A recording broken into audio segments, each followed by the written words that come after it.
On the 28th of January 1547, news began to spread around London that King Henry VIII was dead. Many people would have breathed a sigh of relief. A monarch whose reign had started off so brightly in 1509 had become a very different man as his rule went on. He had split from Rome in order to obtain a divorce from his first wife, Catherine of Aragon, and to marry his second, Anne Boleyn, while this was later followed by the dismantling of England's religious orders and the mass confiscation of their lands. Now, all of that was over, or so it seemed. For people who were closer to the king, it was evident that his death had not brought closure. Among these were his daughters, Mary and Elizabeth. Mary was a zealous Catholic and a daughter of Catherine of Aragon. Elizabeth was a moderate Protestant born from Henry's marriage to Anne Boleyn. Neither of them succeeded their father. That honour passed to their younger half-brother, Edward. He represented another element of the religious spectrum again, becoming a hardline Protestant. Within 12 years of their father's death, all three of these children would occupy the throne of England, each changing the country's religion.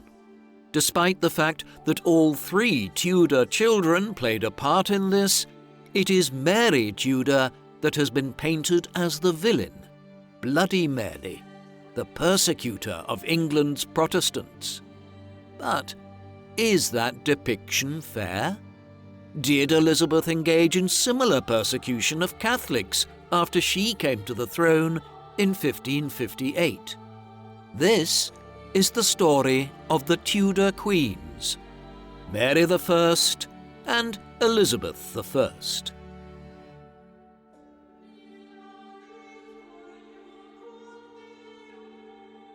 The woman known to history as Queen Mary I of England was born on the 18th of February 1516 at Greenwich Palace, just outside London.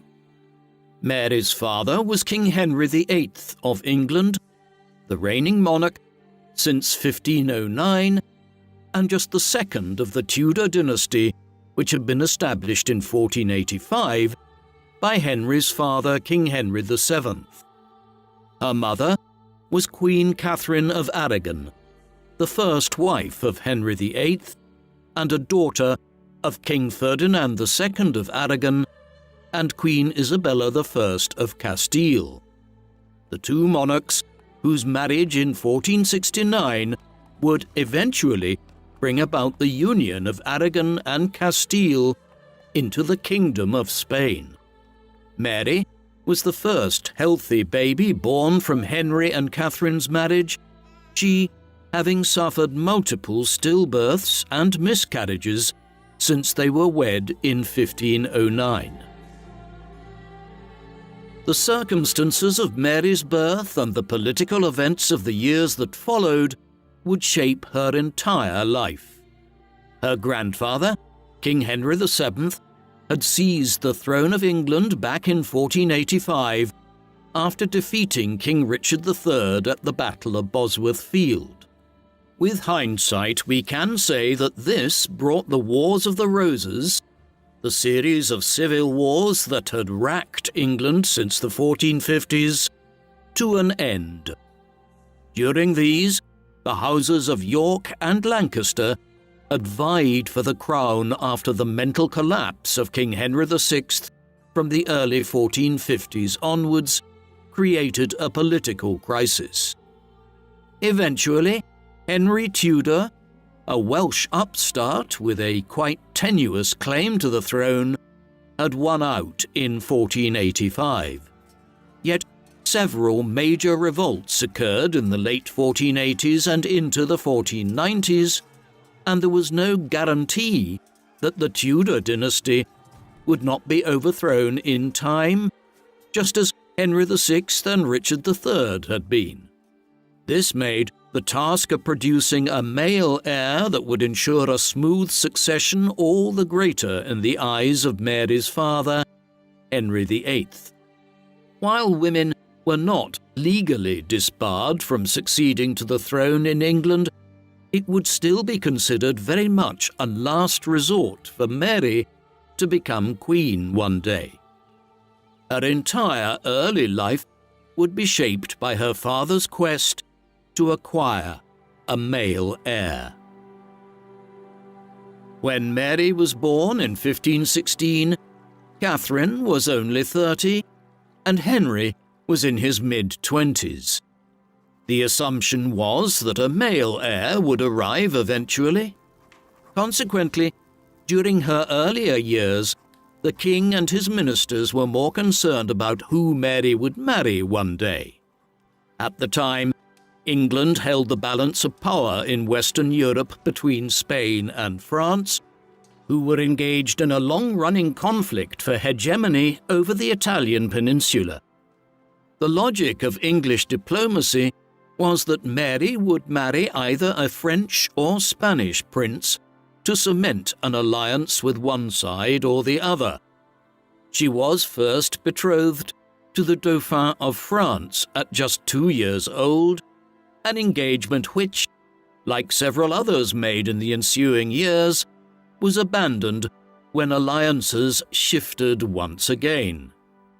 At the age of 6, Mary was betrothed to her cousin, the Holy Roman Emperor Charles V, who was 16 years her senior, in order to cement Henry's alliance with the emperor against the King of France.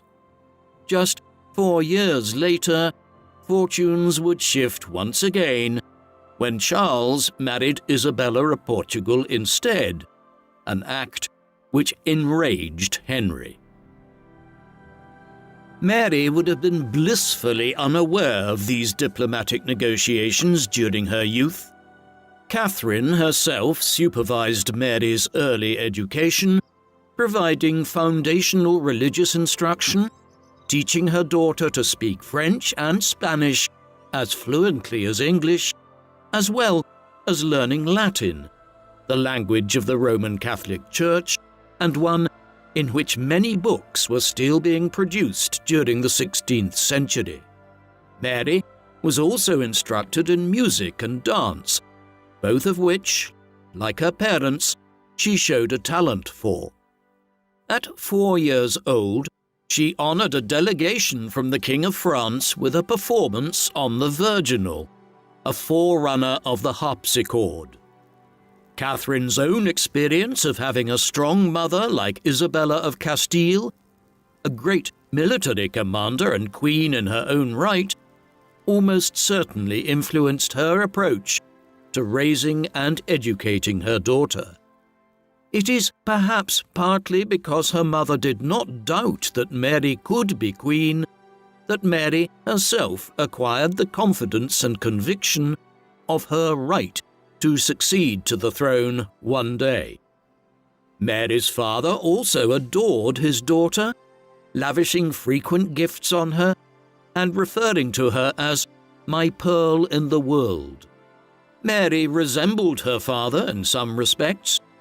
She had the same fair complexion, pale blue eyes, and ruddy cheeks.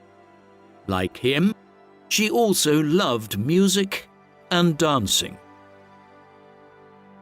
When Mary was 9 years old in 1525, her father, still lacking a legitimate son, made her the de facto Princess of Wales, vaguely confirming that she was heir to the throne of England. He sent her to Ludlow Castle in the Welsh Marches to rule Wales in his name and to complete her education. This practice was typical for a king-in-waiting, but some historians emphasize the fact that, while Mary was treated in every other way as the heir to the throne, she was never officially invested with the title of Princess of Wales, which no woman in English history had then ever held in her own right. This lack of formal investiture indicates that Henry did not really intend that Mary should be queen, and still planned to have a son. However, the decision to send her to Wales and provide her with her own independent household for the first time indicates that the king was making contingency plans at the same time, should a male heir not arrive. Catherine, after all, was nearly 40 years old by then, and her childbearing years would soon be behind her.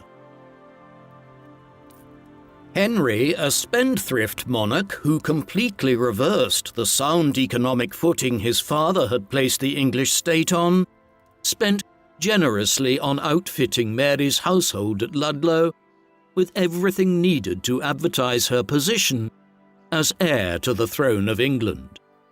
There was a throne in Mary's presence chamber, where she received ambassadors, dignitaries, and petitioners on her father's behalf in Wales.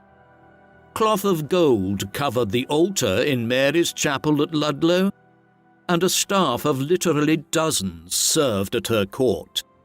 Yet, historians have noted that Henry spent about the same amount of money annually on the household of his illegitimate son, Henry Fitzroy, born in 1519 to one of his mistresses, Elizabeth Blount, whom the king had also made Duke of Richmond and Somerset.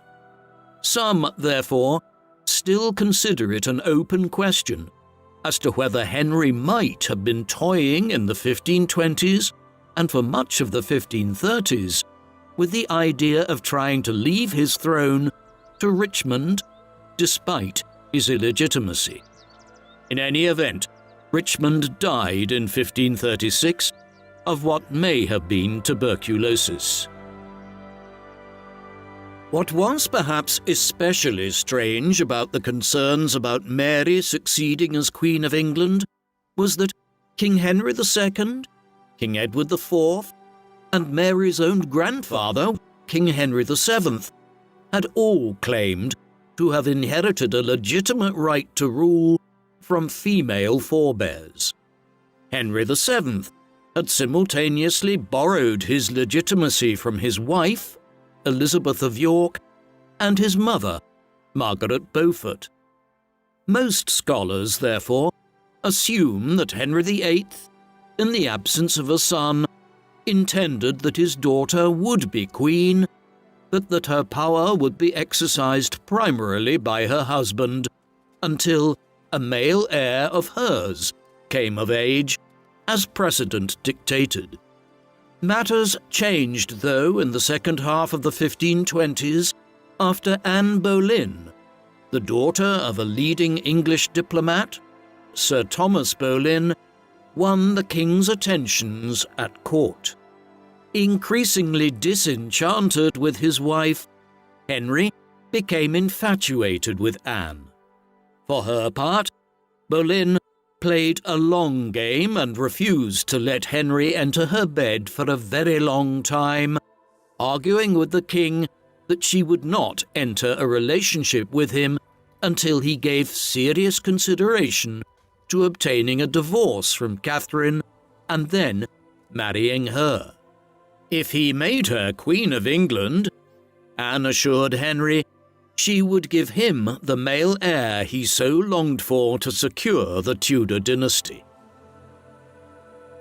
So began what would soon become known both in England and at the courts of Europe as the King's Great Matter, his quest to obtain a divorce from Mary's mother Catherine.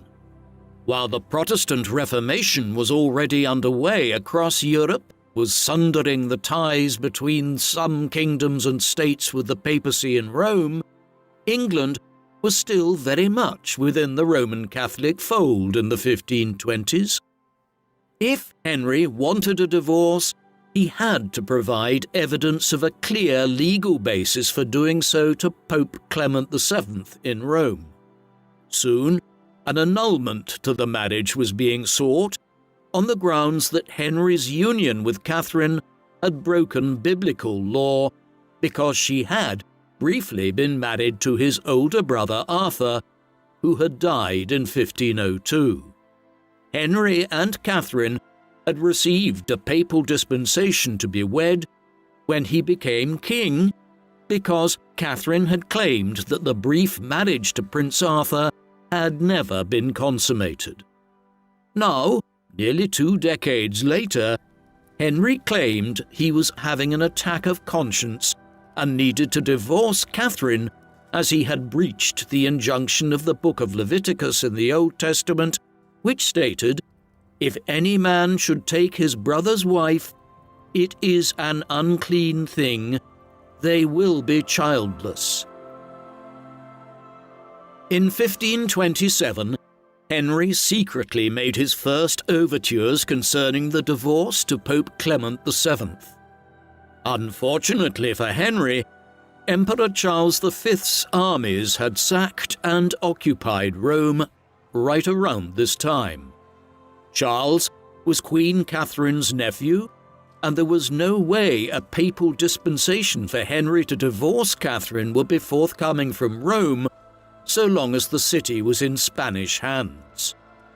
In any event, even when the situation in Rome changed in the years that followed, Clement would not prove to be receptive to Henry's overtures for a divorce.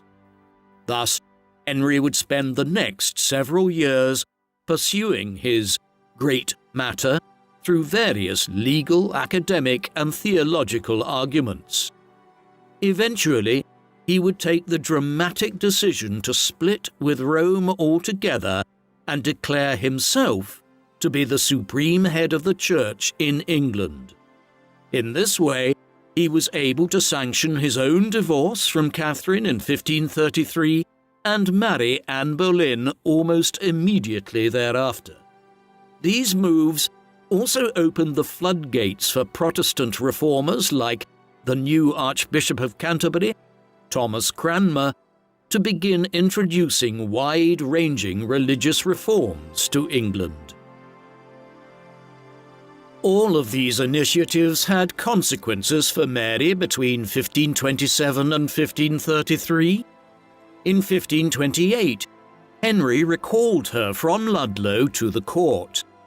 Her recall at this time to London suggests that her father mistakenly anticipated that he would soon acquire his divorce, marry Anne, and produce a son, in which case it would be better to not have Mary at Ludlow performing the duties of a Princess of Wales.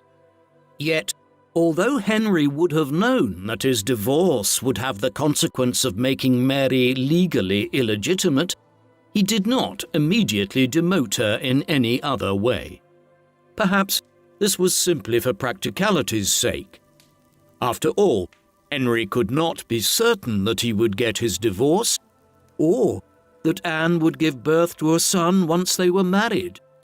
Hence, even as Henry pursued the divorce which would make his daughter illegitimate, she remained Princess Mary, her servants continued to wear her badges, and Henry continued to support her household financially.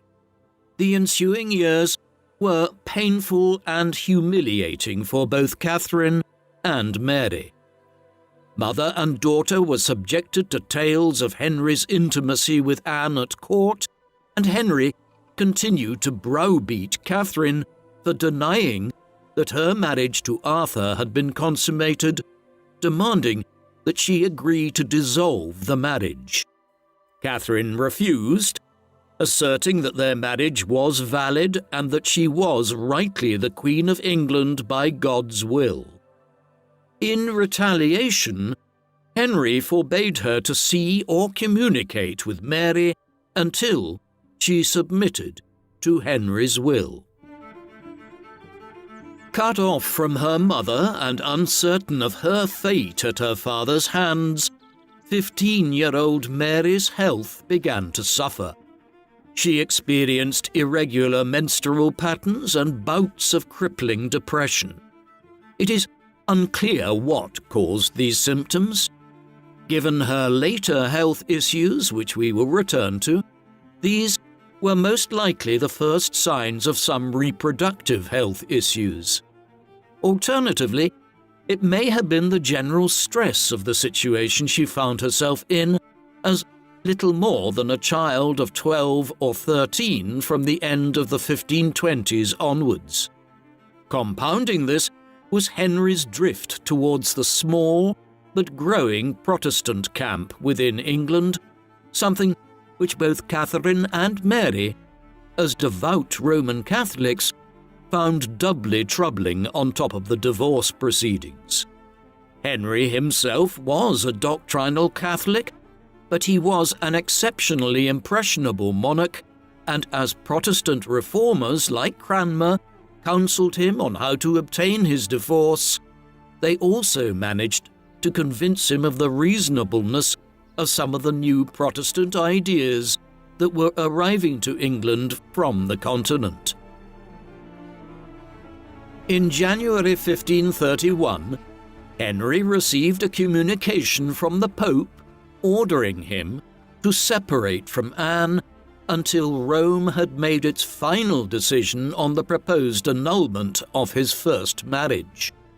In response, the king addressed the English Parliament in February and made clear his intentions to be recognised as supreme head of the Church of England.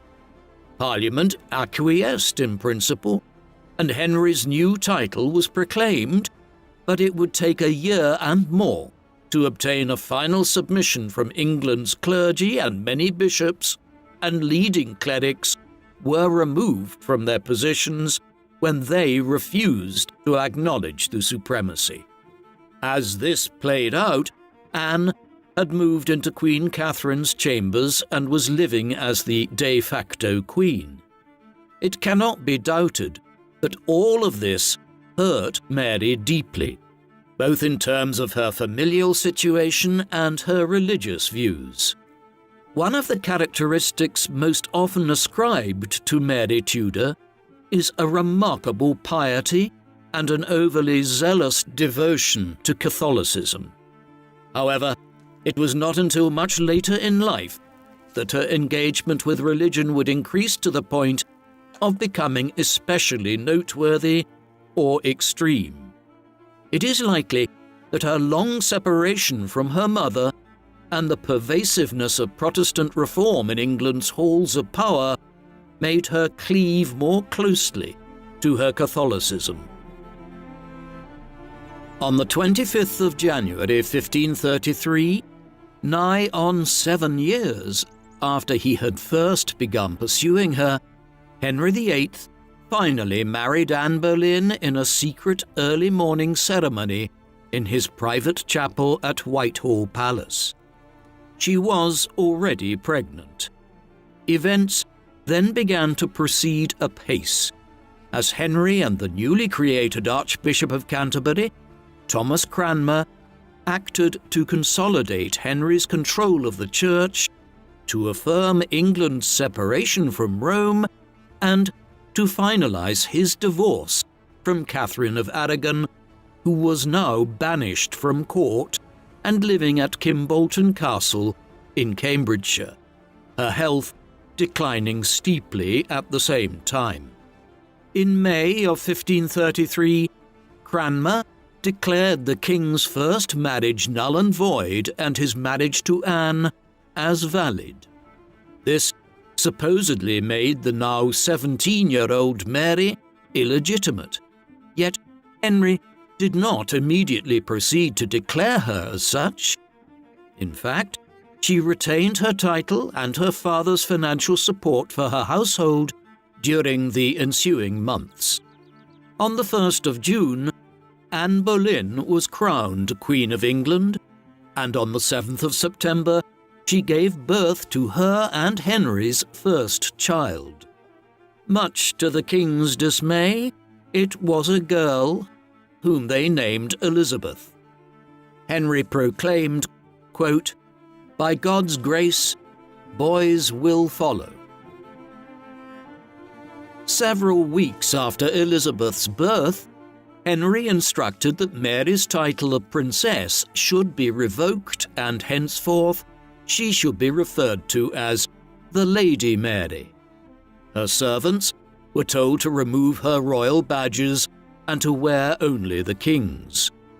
Sent to live in her new half-sister's household, she was allegedly mistreated there on Anne's orders in the period that ensued, though the veracity of these claims is still disputed. Moreover, some of her difficulties were brought upon herself by Mary. She refused to acknowledge the legitimacy of her father's new marriage, and part of the treatment of her during these years was clearly designed to pressure her into making a public statement of support for the new queen. In this environment, a chilly relationship developed between king and daughter in the mid-1530s. In many ways, it was a very familial affair. Mary, who would be 20 before long, was proving to be as hard-headed as her father. Under these conditions, her health worsened further, and she also became more devout, taking comfort from daily prayer. The following 3 years were full of both religious and dynastic upheaval. In March of 1534, the Act of Succession was introduced in Parliament, followed later in the year by the institution of the Oath of Succession, the Act of Supremacy, and the Treason Act. Taken together, these measures delegitimized Henry's marriage to Catherine, legitimized his marriage to Anne, set the seal on Henry's power as head of the Church of England, and decreed that denial of any of this was a treasonable offence and punishable by death. In January 1535, Henry's administration began to accelerate reforms by dissolving England's religious houses and taking them into crown possession. Henry didn't agree to this out of any movement towards Protestant views. He was persuaded in this direction because it led to an enormous cash windfall for the crown through the fire sale of over 800 religious houses and their estates. Some prominent individuals resisted these revolutionary changes. Among them was the English Lord Chancellor Sir Thomas More, who was executed for treason for his refusal to acknowledge Henry's split with Rome. Mary also refused to acknowledge her father's supremacy over the church. She would have been encouraged, all the same, by the sudden fall of Anne Boleyn. She suffered 2 miscarriages in quick succession after the birth of Elizabeth, and by November 1535, Henry's attention had already wandered to Anne's lady-in-waiting, Jane Seymour. Anne's days as queen were numbered. On the 7th of January 1536, Mary's mother, Catherine of Aragon, died. Some who hated Anne Boleyn for usurping Catherine's place whispered of poison, but Catherine's health had, in fact, been steadily worsening for several years, and she most likely died of cancer. Mary was forbidden to attend her mother's funeral. Catherine's death was devastating for her. In its aftermath, she began writing to her cousin, Emperor Charles V, continuing the case which her mother had pressed to him from afar for so many years. However, things changed rather dramatically.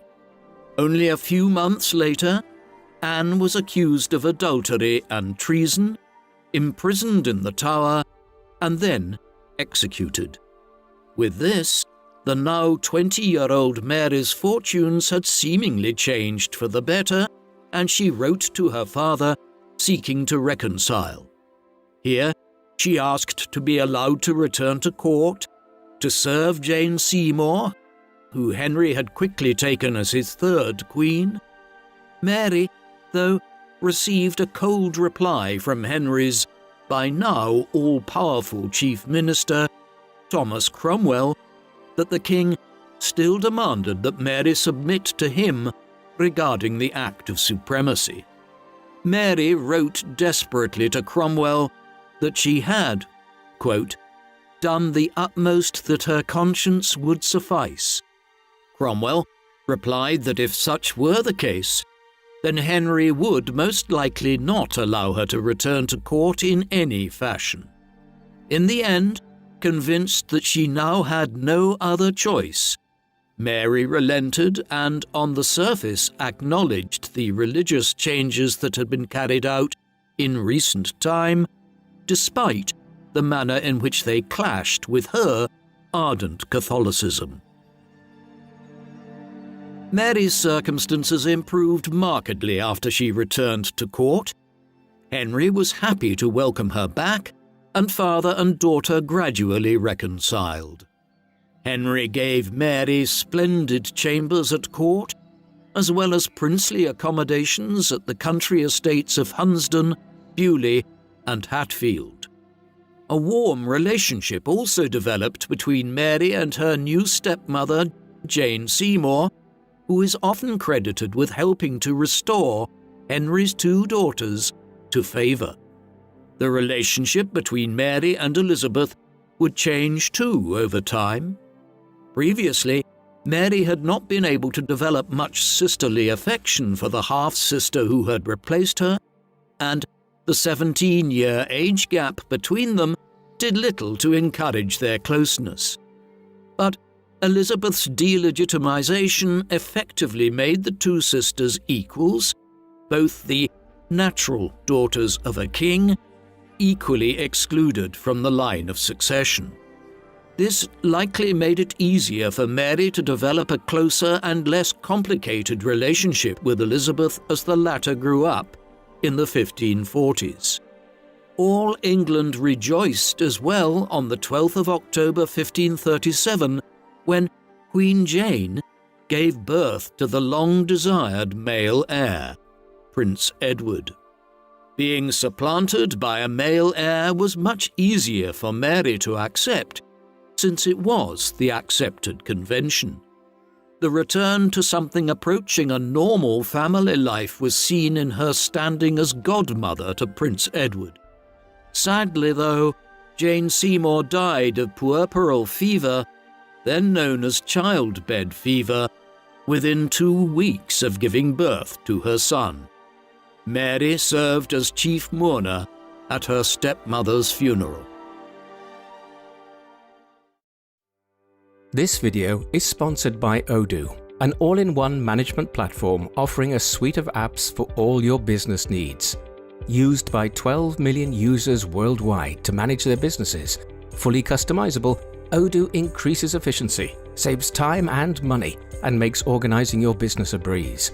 Odoo provides a range of applications to simplify daily business management, including invoicing, accounting, project management, inventory, website creation, recruitment, and much more. Odoo Recruitment brings together your entire recruitment process so you can find the best talent for your team quickly and easily. Job offers can be published online in just a few clicks, and when candidates apply online, their resumes, covering letters, and other documentation are attached to their record and organized in the documents application. So, to organize your hiring process, Odoo offers a centralized system displaying job offers, candidates, as well as scheduled activities, all clearly laid out on the recruitment dashboard. You can click on a specific job offer to display all applications and the stage they are at, such as receiving applications, hiring, interviews, and tests. You can also click on a particular candidate to change their place in the pipeline or to proceed automatically through the pipeline once certain tasks are completed. Make a candidate a new employee directly from the recruitment app and onboard them easily and efficiently. Be one of the ever-increasing numbers who grow the efficiency of their business with Odoo. Just click the link in the description and start hiring smarter with Odoo, and at a very affordable price, including unlimited hosting and support.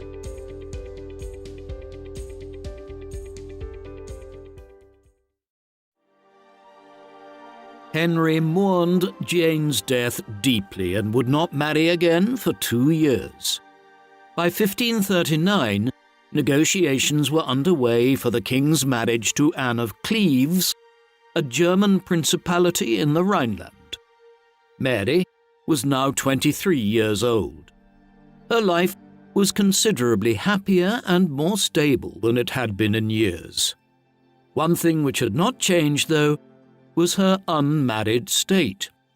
As the king's daughter, she could not be married to an Englishman below her station, and if a foreign prince were to be the solution, the problem arose of who she should marry in order to cultivate a foreign alliance for England. When Henry's marriage to Anne of Cleves was being negotiated, a simultaneous offer was made for Mary's hand by Anne's cousin, Duke Philip of Bavaria. In December of 1539, the Duke arrived quietly in England. Mary and Philip met in the gardens at Westminster Abbey, where they got to know each other. Philip soon expressed his eagerness to marry, despite their religious incompatibility, as Philip was a Protestant. Mary indicated her willingness to consider the match if it was what her father wished, but the proposal was foiled by the swift annulment of Henry's marriage to Anne of Cleves. This was contracted on the continent before they ever met, and when Anne finally arrived to England, Henry was not happy with his new wife, claiming the court painter Hans Holbein, who had been sent to Germany to paint a picture of Anne for the king to view back in England, had flattered her in his depiction.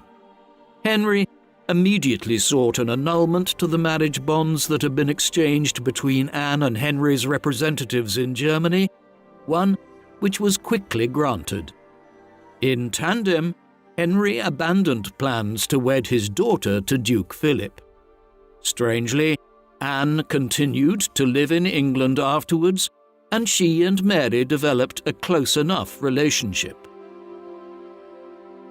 In July of 1540, before the ink was even dry on his annulment, Henry married as his fifth wife, Catherine Howard, a 17-year-old niece of the Duke of Norfolk, the senior most noble in England. Mary found it difficult to get along with her fourth stepmother. Catherine was 9 years younger than Mary herself, and their personalities were very different. The new queen was high-spirited, vivacious, and, to Mary's mind, rather immature. Queen Catherine soon began to complain to King Henry that Lady Mary did not show her enough respect, and Mary absented herself from court more frequently. Mary was also somewhat aggrieved, like many others at court, at the manner in which Thomas Cromwell had been swiftly removed from power and executed on Henry's orders after the Cleves alliance collapsed, and the Duke of Norfolk, Cromwell's inveterate enemy in government, engineered the marriage of his niece to the king.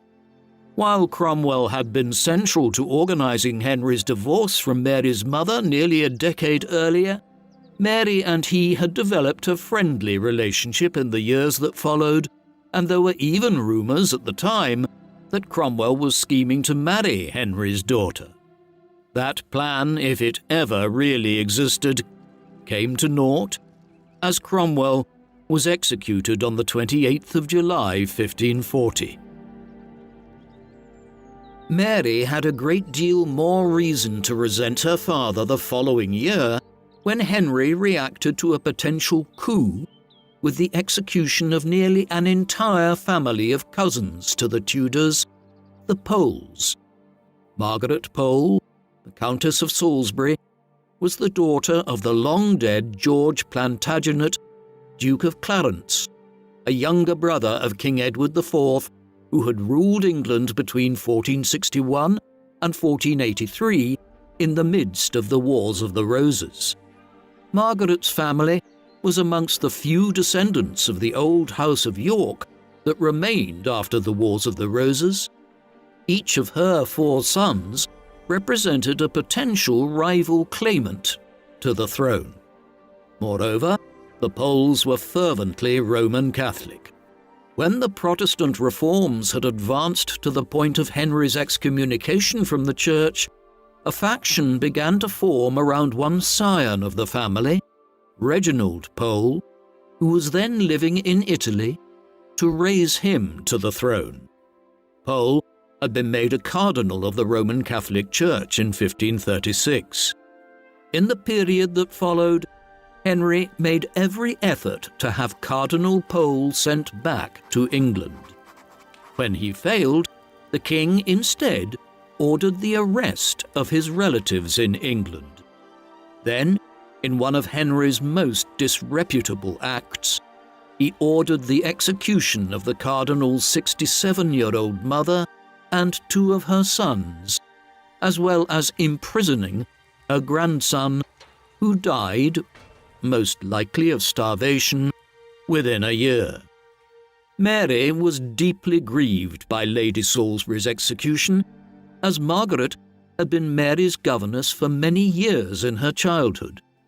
The 2 women had remained close in subsequent years. In years to come, Mary would seek to bring the Poles, or what remained of the family, back into the fold in England. In the early 1540s, when all of this occurred, though, she could do little but swallow whatever resentments she felt. Henry ordered the execution of his 5th wife, Catherine Howard, for adultery and treason in February of 1542. Less than a year later, he married his 6th wife, Catherine Parr. Like Jane Seymour before him, Catherine Parr made efforts to be a loving stepmother to all 3 of Henry's children and encouraged a close family environment. While it might have been difficult for Mary to regard Catherine Parr as a maternal figure, since Catherine was only 3 years older than herself, the 2 had known one another for several years and got along well. Both women were highly educated. Catherine is often credited with influencing Henry to restore his daughters fully to the line of succession, for which Mary was deeply grateful. Meanwhile, Henry's declining health over the next years made Mary realize that soon the man that held this strange family together would be gone, and that the differences between herself and her siblings might be harder to reconcile in future. Henry VIII died on the 28th of January 1547. 3 days later, his 9-year-old son from his brief marriage to Jane Seymour was proclaimed as King Edward VI. He was just 9 years old, and so a regency council would rule on his behalf until the boy came of age. Henry was generous to his children in his will. He left vast estates and movable property to both of his daughters and explicitly recognized their places in the succession. If Edward died without an heir, Mary would succeed him first, and lacking any issue herself, the throne would then pass to Elizabeth. Henry also left Mary extensive estates in East Anglia, including lands in the counties of Norfolk, Suffolk, and Essex. Mary now headed her own independent household, an extremely rare state for an unmarried woman, even a princess. Henry's children drifted apart from one another after his death. Mary rarely came to court, preferring to live quietly on her estates in East Anglia rather than witness the advance of a radical new Protestant regime, as the Seymour family and others at court, such as the Archbishop of Canterbury, Thomas Cranmer, now began to implement a more thoroughgoing reformation. Henry had been a Catholic in virtually all respects. he had simply tolerated the Protestants in his government as they had facilitated the organization of his divorce back in the 1530s. However, the 1540s had seen a Catholic backlash against the Protestants. Now, they were free to respond in turn, and Cranmer and others were determined to make England a Protestant nation once Edward succeeded to the throne. In 1549, Edward's government passed the Act of Uniformity, which abolished the Latin Mass and introduced the English Book of Common Prayer, compiled by Cranmer, which prescribed a new Protestant church service in English. Catholic processions, pilgrimages, and other ceremonies were prohibited. The Act also called for the removal of all Catholic-style display, and in churches and abbeys across England, stained glass windows were smashed, and crucifixes and religious images were torn down and burnt. From her estates away from court, Mary watched on with some horror at the new attacks on the Roman Catholic Church. She herself flouted the new rules and continued to hear the Mass in Latin, frequently inviting Catholics to join her. It was during this time that Mary's religious devotion began to be remarked upon as extraordinary. She reportedly began attending Mass as many as 4 times daily and spending hours at prayer.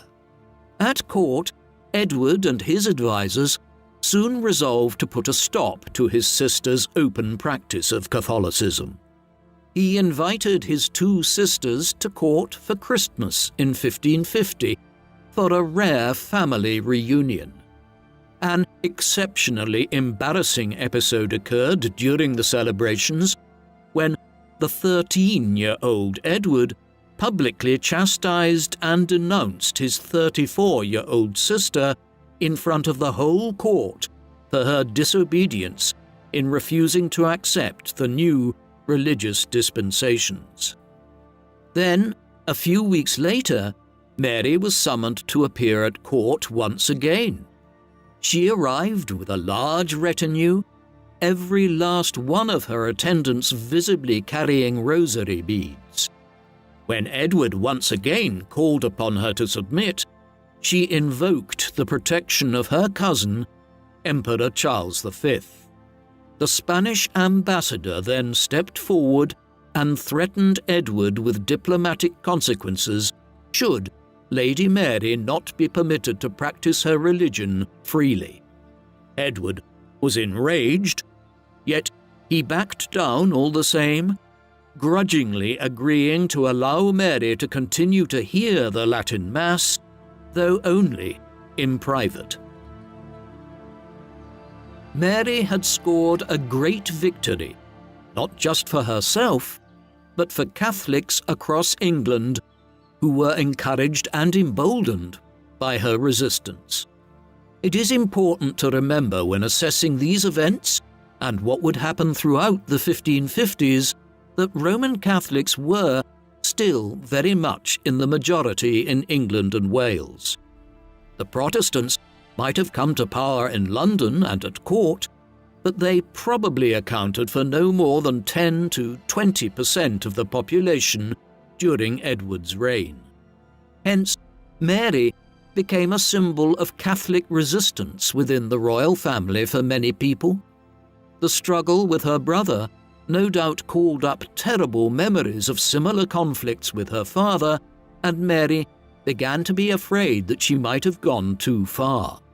Fearful that Edward might now seize upon any excuse to imprison her, Mary began plotting in 1551 to flee from England to the continent by enlisting the aid of her cousin, Emperor Charles V, through the Spanish ambassador in London.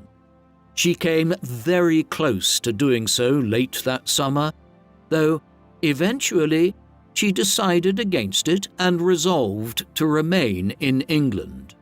It would prove before long to have been a very wise decision. Contrary to the traditional historical characterizations of him, King Edward VI was not the weak and sickly boy he has often been portrayed to be. He was actually a strong, healthy, and athletic boy, much like his father had been as a young man. No one, therefore, had any serious expectation that the boy would not grow up. However, during the autumn of 1552, he suffered, in quick succession, an attack of measles and then one of smallpox. These illnesses were catastrophic to his immune system, and Edward subsequently became perilously weak and sick. Fearing that he might die and leave the English throne to his Catholic sister, Edward agreed to a new plan for the royal succession. This nullified the last wishes of his father and formally excluded both of his sisters from the succession. He observed that his sisters were both illegitimate and should not inherit the crown, before stating that if he died without issue, he should be succeeded by the 15-year-old Lady Jane Grey, the granddaughter of Henry VIII's youngest sister, Mary. At the same time, Edward's condition worsened in the spring and early summer of 1553. He had begun to cough up blood, and many historians believe that he was now suffering from tuberculosis, though it may have been a combination of conditions. Knowing that his time was short, Edward made plans to summon his sisters to court and sanctioned John Dudley, the Duke of Northumberland, real power behind the throne, who had plotted to make Lady Grey the new heir, to capture and imprison them both when they arrived. The goal was to ensure that Grey would be proclaimed queen without opposition. Mary received Edward's summons on the 2nd of July 1553. She was aware that he had been ill, but believed he was recovering. Therefore, when she received his summons, she was not worried and departed for London with several retainers the following day. Mary and her retinue only got as far as Hertfordshire when they were intercepted on the road by a supporter of Mary's from court. He had ridden hard to warn her of the trap her brother had set for her and informed her that Edward was dying and was planning to place the Protestant Lady Jane Grey on the throne. Mary immediately turned around and rushed back to East Anglia. Retreating to Framlingham Castle, she began to mobilize her many supporters there. She did not have long to prepare. On the 6th of July 1553, 15-year-old Edward died at Greenwich Palace, and Lady Jane Grey was quickly proclaimed as Queen of England by the Duke of Northumberland. However, she was never crowned, as within days the national tide shifted overwhelmingly in Mary's favour. The Privy Council, seeing that Edward's plan for the succession was proving to be wildly unpopular, transferred their support to Mary and proclaimed her queen on the 19th of July. Mary rode into London on a wave of support, while the unfortunate Jane Grey, who was nothing more than a pawn in these machinations, was placed in the Tower of London and eventually executed in early 1554. The Duke of Northumberland was placed on trial, found guilty of treason, and executed just a month after Mary ascended as queen. Mary's accession to the throne was greeted with a sense of both continuity and relief to many who had feared the excesses of her brother's religious reforms. Protestants, on the other hand, fearing the religious upheaval to come, began to leave England for exile. Most historians identify Mary's major objectives as queen as being the restoration of the Catholic faith in England, something which could be secured in the long run by her marriage, even in her late 30s, and the production of a Catholic heir. These were certainly cherished goals of hers, but they were certainly not the only ones.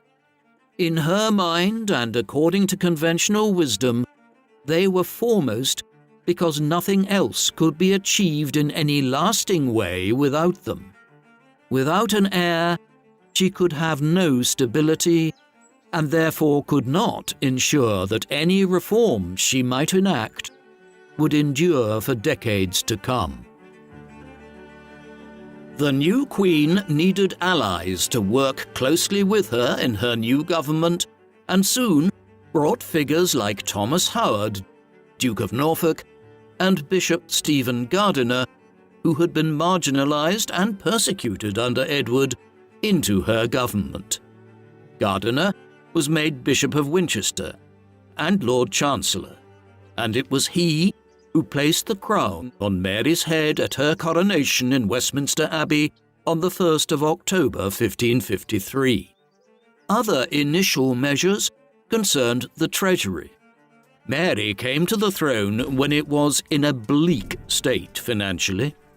Her father's spendthrift habits in the last decade of his reign and enormously costly wars with France had brought the country close to bankruptcy. Currency debasement had followed. Edward VI had been forced to continue debasement of the coinage to maintain his own government, and by the time of his death, English coins were largely just copper coated in silver. Mary decided on a two-pronged strategy to resolve the fiscal problem: a budgetary retrenchment in key departments and a reorganization and streamlining of the tax system.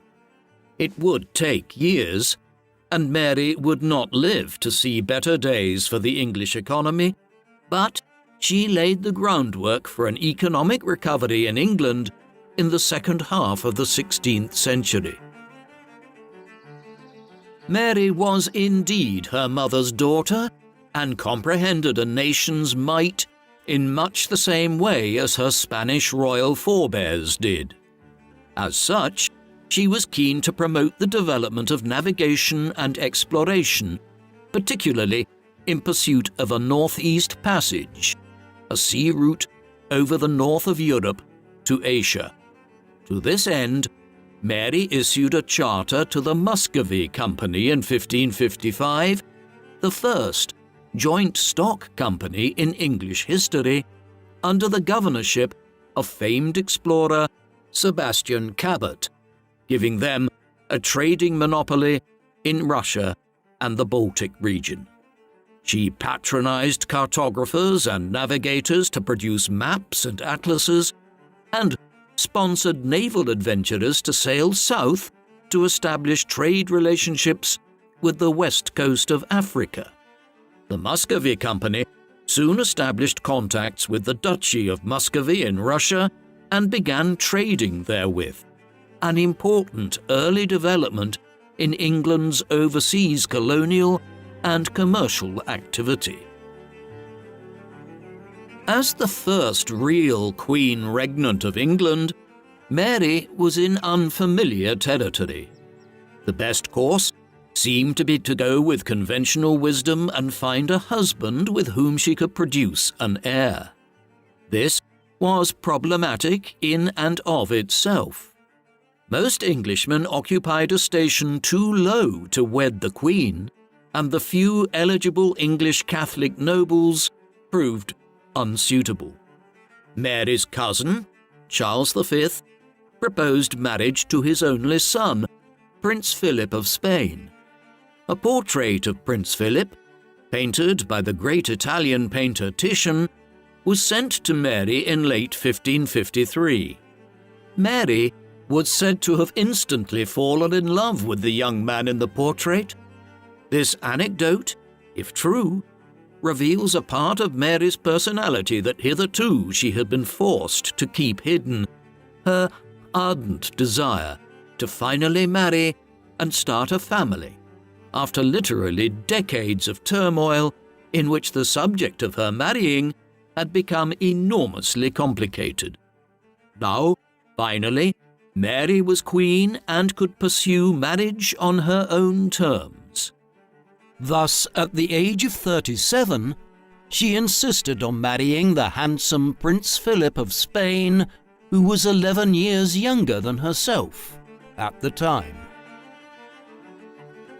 Mary's choice of husband was very unpopular.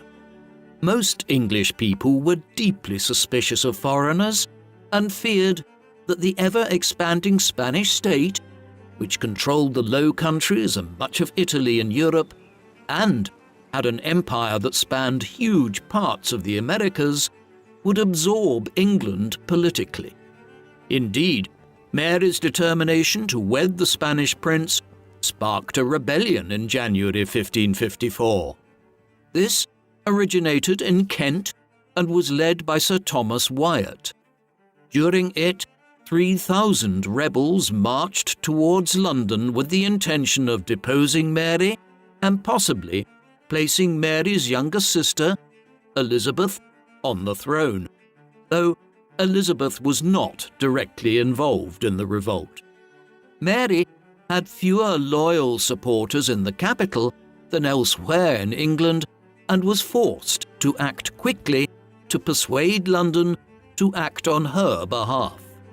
The Queen stood up before restive crowds at London's Guildhall on the 1st of February 1554 and gave a rousing speech to galvanise support for her. Thereafter, London's people acted decisively to bar the city gates to the rebels. Mary's subsequent response was severe. Wyatt and many of the other leaders of the revolt were executed. Elizabeth, who insisted that she had not been involved in the plot, was arrested and imprisoned in the Tower for several months, but she was eventually released. This whole episode made Mary even more determined to marry Philip, though a marriage act was issued by Parliament in April 1554, through which it was stated that while Prince Philip would bear the title King of England, he would remain the more junior figure in their marriage so far as English law went. Moreover, if Mary were to predecease Philip without their marriage having resulted in children, Philip would have no claim to the throne, which would instead pass to Elizabeth. Mary finally met Philip for the first time at Hampton Court Palace on the 23rd of July 1554. She was strongly attracted to him, telling him that she looked forward eagerly to their marriage. One of Philip's aides confided to a correspondent that Philip did not find the now 37-year-old Mary attractive at all, but obeyed his father's command to marry the Queen of England for dynastic reasons and for the influence Spain might now be able to exercise in England. The two were married at Winchester Cathedral 2 days later on the 25th of July 1554. The wedding emphasized Mary's commitment to simplicity and tradition. Rather than the fabulous display typical of royal weddings, Mary's was rather simple. Her love of fine fashion was evident, with the bride in a gown of purple and gold tissue, but she wore a plain gold wedding band. This period immediately after her marriage was a happy one for Mary. Little more than a month later, she began to show signs of pregnancy, experiencing morning sickness and gaining weight. In the midst of this, on the 24th of November 1554, Mary received her cousin, Cardinal Reginald Pole, at court. After his long exile in Italy, he had arrived home to England as the official papal envoy, one who would help begin the process of restoring England to the Roman Church.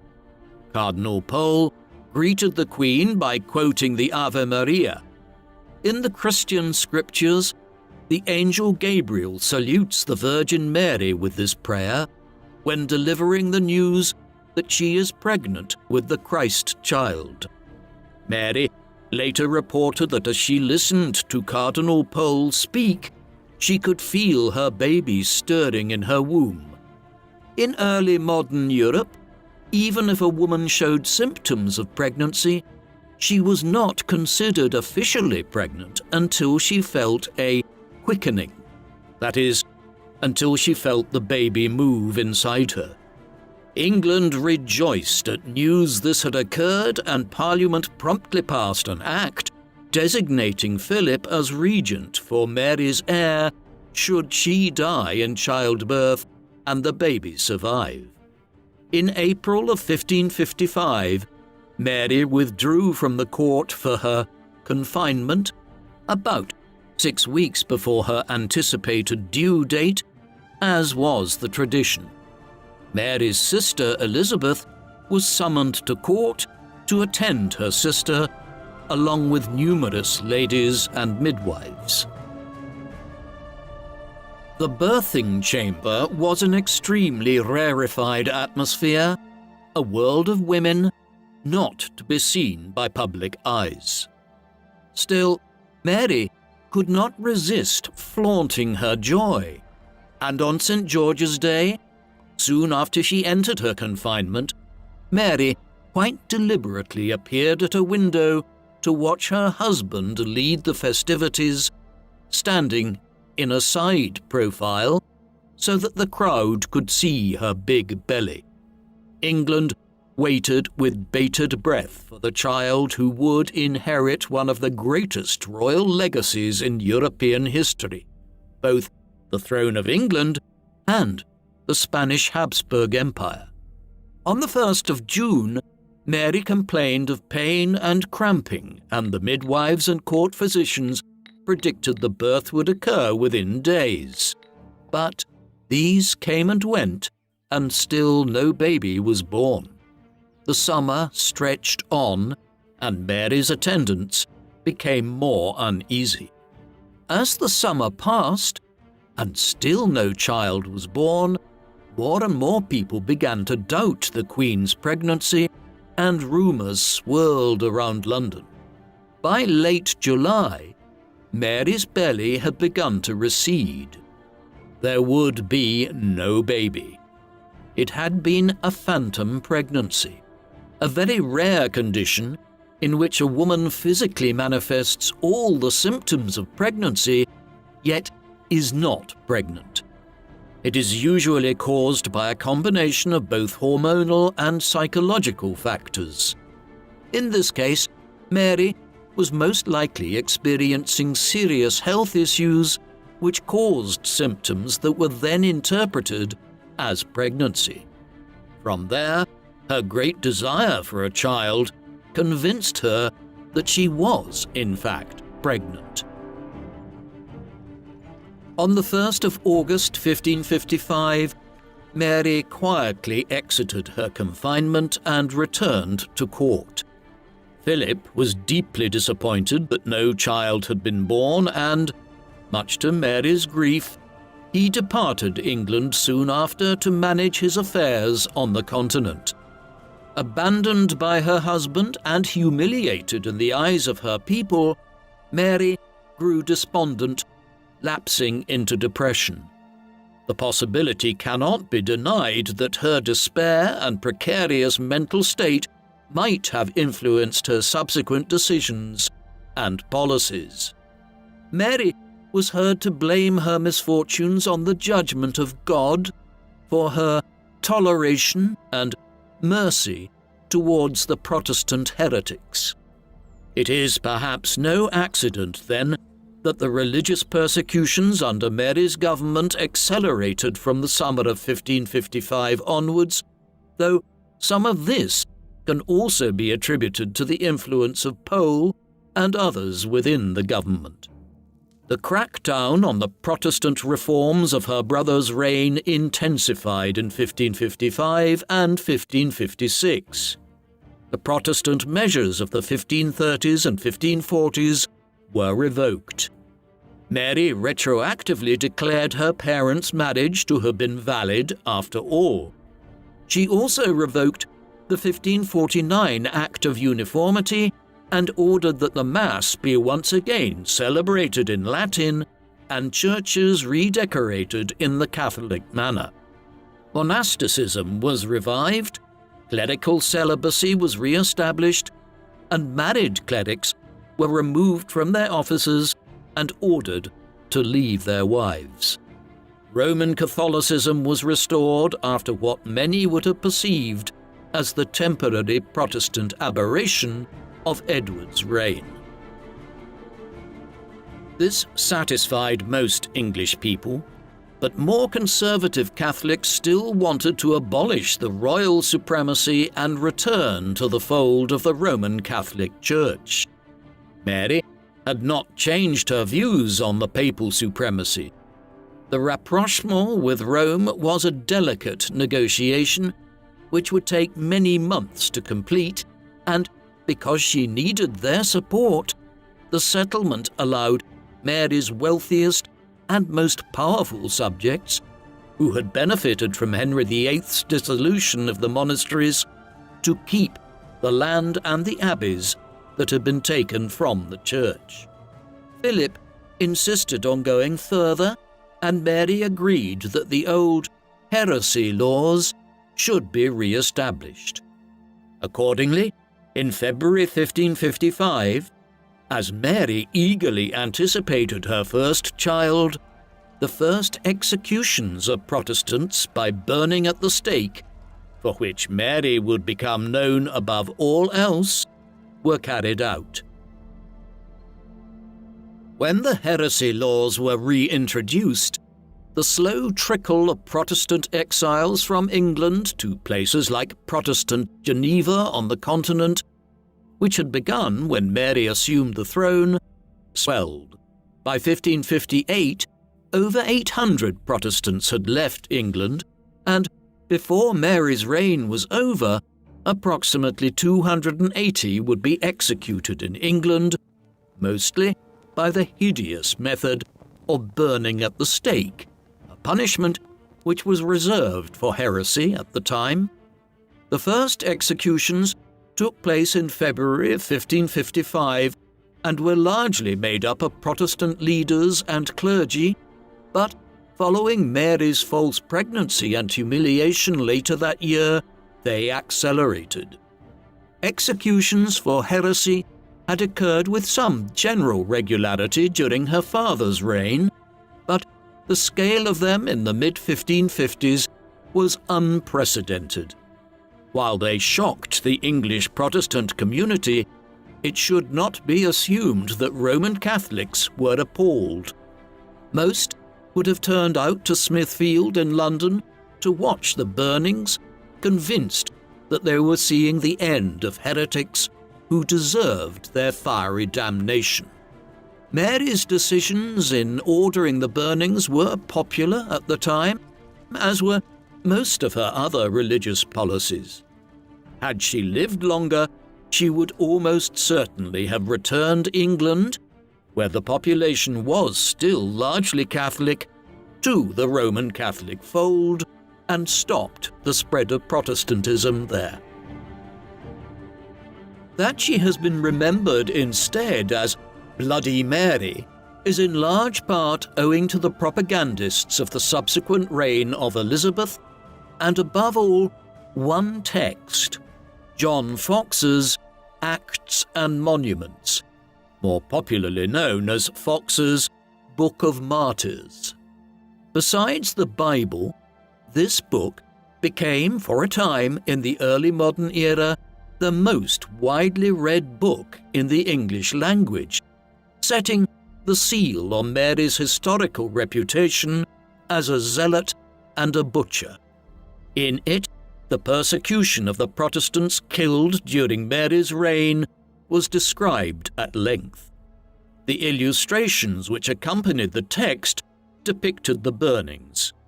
Probably the most famous Marian martyr documented by Fox was the former Archbishop of Canterbury, Thomas Cranmer. Cranmer had been imprisoned as soon as Mary ascended the throne. At trial, he had caved in and renounced his Protestantism. Typically, it was the practice to spare the lives of repentant heretics if they recanted their previous beliefs in public. Mary, however, was feeling vengeful when it came to Cranmer, a figure who was central to her mother's divorce from Henry, and insisted that he would die. The plan backfired. When Cranmer was paraded out on the 21st of March 1556, he found his courage and abandoned his plans to offer a further recantation in the hope that he would be spared. Instead, in a speech he disavowed his earlier recantation, reaffirmed his Protestant faith, and denounced the Pope as the Antichrist. He was then roughly pulled down from the platform and taken to the scaffold, where he was committed to the flames. Cranmer died what Fox would later describe as a magnificent martyr's death. As the flames were ignited before him, the former archbishop thrust his right hand into the flames to burn it first, for the sin of signing the recantation of his Protestant faith. As Fox recounted in the Book of Martyrs, his last words were, "Lord Jesus, receive my spirit. I see the heavens open and Jesus standing at the right hand of God." Eventually, there was some turning of public opinion against the execution of Cranmer and the other Protestant martyrs. This, combined with ongoing harvest failures, her false pregnancy, and her husband's abandonment of her, tarnished Mary's image by 1557 and 1558. These issues were compounded by war. In March of 1557, Philip, who had succeeded his own father as King of Spain, returned to England to convince Mary that England should provide troops to support the Spanish in their most recent war with the French. Initially, things went well, with a major joint Spanish and English victory against the French at the Battle of Saint-Quentin in northern France in August 1557. But things took a catastrophic turn in January 1558 when the French seized control of Calais, the last English stronghold on the continent, and the French port from which many English people had assumed England would one day begin to conquer parts of France yet again, as they had in the glory days of King Edward III and King Henry V during the 100 Years' War. This loss was the final blow to Mary's image as Queen.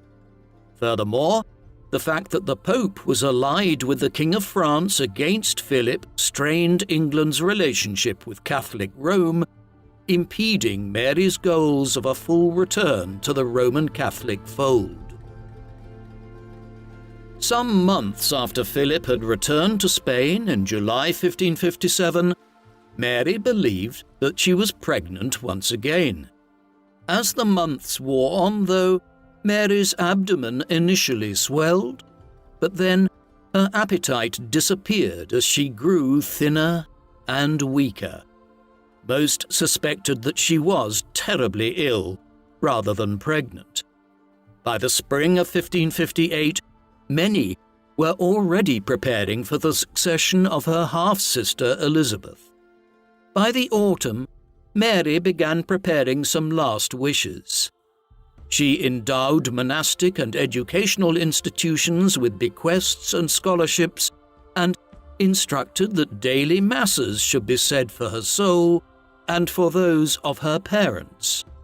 She also requested that her mother, Catherine of Aragon, be exhumed from her grave at Peterborough Cathedral so that mother and daughter might be buried together at Westminster Abbey. This last request was never carried out.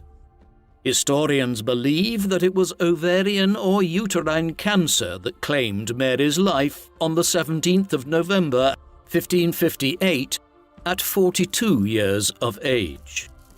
She had probably been living with it for years, as it would explain her earlier phantom pregnancy. Mary was buried in Westminster Abbey in a modest tomb, one which would become much more elaborate when Elizabeth, 45 years later, was buried next to her. Inscribed above their resting place is a Latin inscription which, translated, reads, "Consorts in realm and tomb, we sisters, Elizabeth and Mary, here lie down to sleep, in hope of the resurrection." One was a Catholic, one was a Protestant.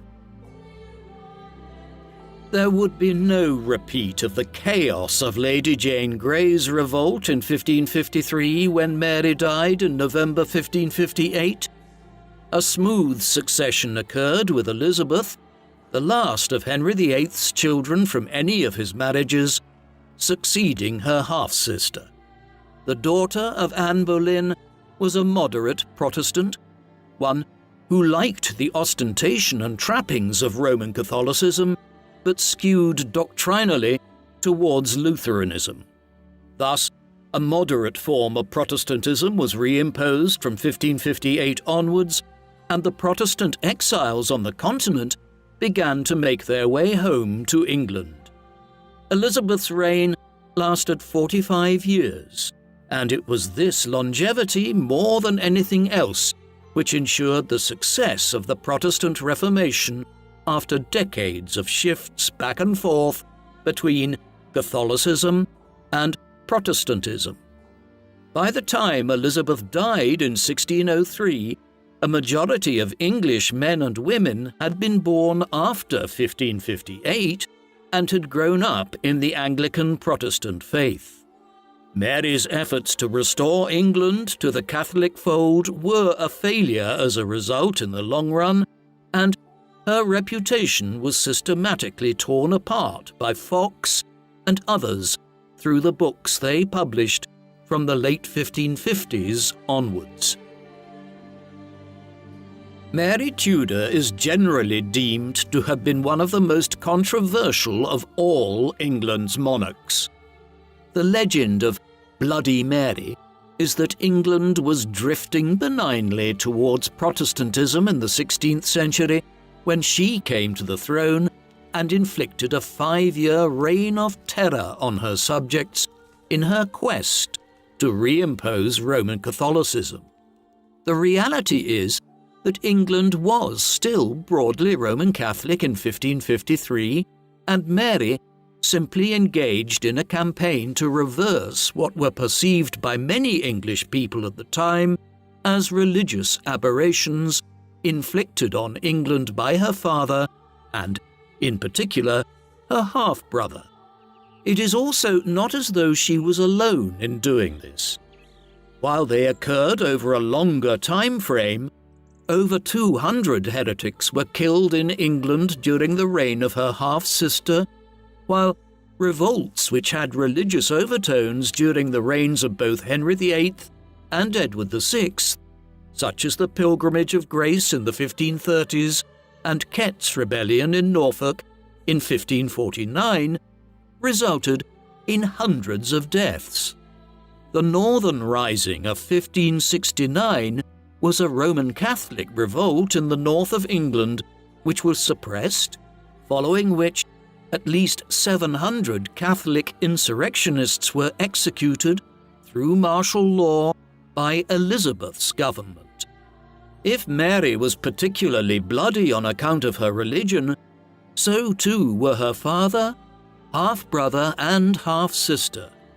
That Mary has been remembered in the fashion that she has been shows how effectively John Foxe did his job in writing his Book of Martyrs.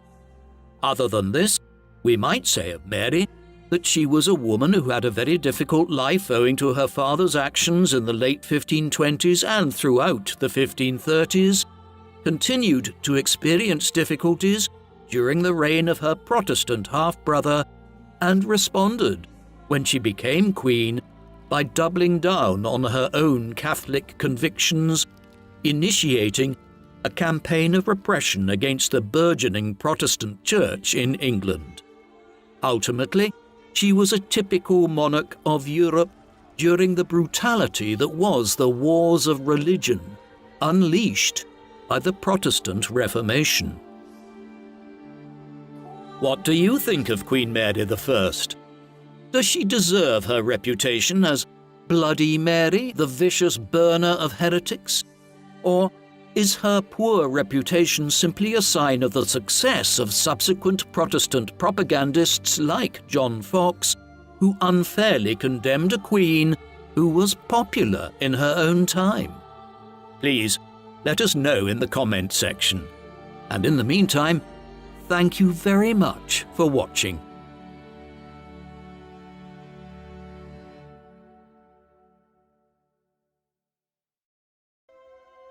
Mary Tudor was a religious fanatic. There is no real denying this. Her Roman Catholicism was forged in the 1520s and then hardened in the 1530s as she witnessed the injustices which were heaped on her mother by what Mary quite reasonably perceived as being a cohort of Protestant reformers who gained influence over her father as he sought to divorce Mary's mother. Then Mary became even more embittered during the reign of her half-brother as a thorough form of Protestantism was introduced. At the same time, the myth of Bloody Mary is also a construct. While the burning of nearly 300 people to death for their religious views might seem extreme by modern standards, this was not out of the ordinary for 16th century Europe. Religion was a violent and politically charged issue. In reality, perceptions of Mary's reign were highly coloured by negative portrayals of her by Foxe and others in subsequent years. But what of her half-sister Elizabeth? How did she feel about everything that was occurring between 1547 and 1558? Was she opposed to her half-brother? Did she view her half-sister's actions with horror? Perhaps her own moderate approach to religion was moulded by the experience of watching radical forms of Protestantism and Catholicism implemented before she herself became queen.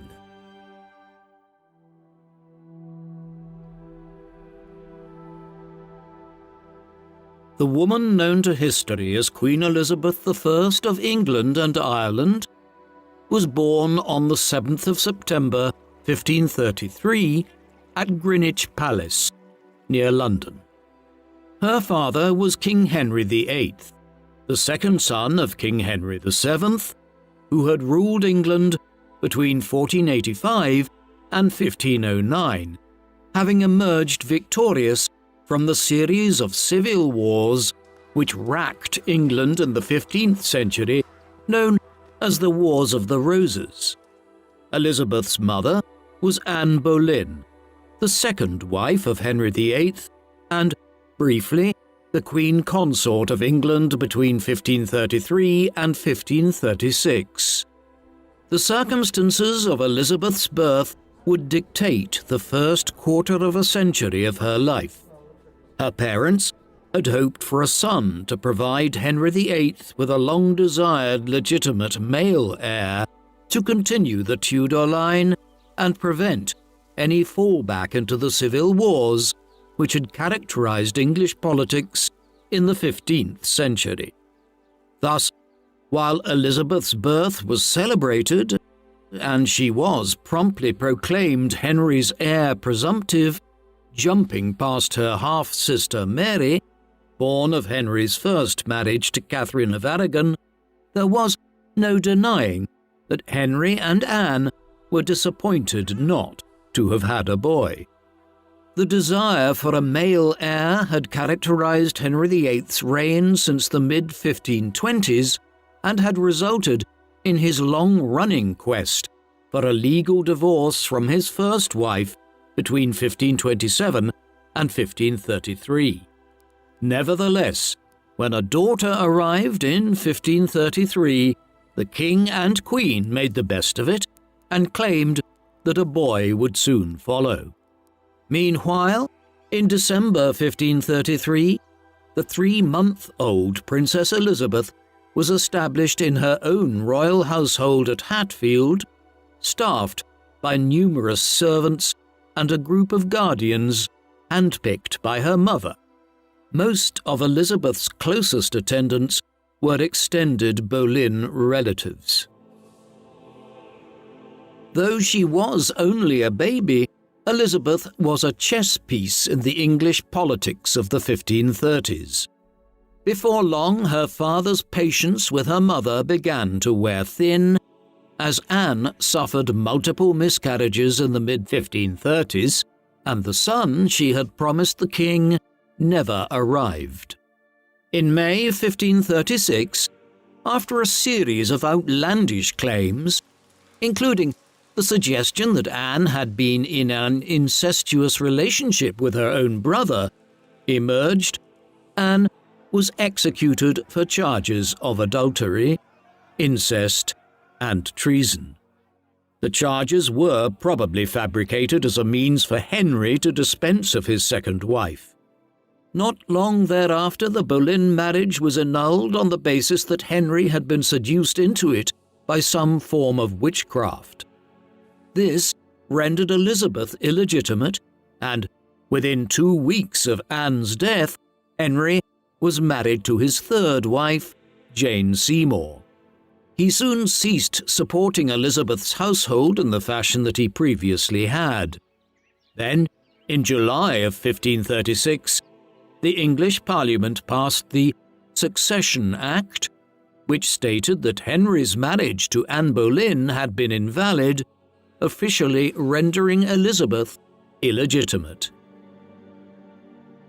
Henry had always demonstrated an attachment to his eldest daughter, Mary, born in 1516 from his marriage to Catherine of Aragon, and he had been quick to welcome her back into the fold in the 1530s once she agreed to end her obstinate refusal to acknowledge Henry's divorce of her mother. The king did not immediately make such an effort for his younger daughter and continued to keep her at arm's length in the years following her mother's execution. Indeed, Elizabeth's governess, Lady Margaret Bryan, was soon writing to Thomas Cromwell, Henry's chief minister, begging him to intercede with the king on the child's behalf. In her letter, Lady Bryan wrote that Elizabeth was growing out of her clothes quickly and there were insufficient resources to keep her in a manner befitting a daughter of the king, legitimate or illegitimate. Such were the financial straits at Hatfield that 2 members of Elizabeth's household were even charged for poaching deer in the parklands surrounding the house. The birth in October 1537 of Prince Edward, Henry's first legitimate male heir, changed matters, though it resulted in the death 2 weeks later of Jane Seymour, Henry's third wife, owing to postnatal complications. With a male heir now in place, Elizabeth and Mary were reintegrated back into the Henrician court more fully, their positions as either legitimate or illegitimate being somewhat nullified when there was now a male successor to the throne. Moreover, before her death, and while she was pregnant, Jane had encouraged the king to restore Elizabeth to a better position. The belated manner in which Henry accepted Elizabeth into the royal household contrasted sharply with her character. Of all his children, Elizabeth would prove to be the most like her father. She resembled Henry, with the same light reddish hair, pale skin and ruddy cheeks, though with her mother Anne's brown eyes.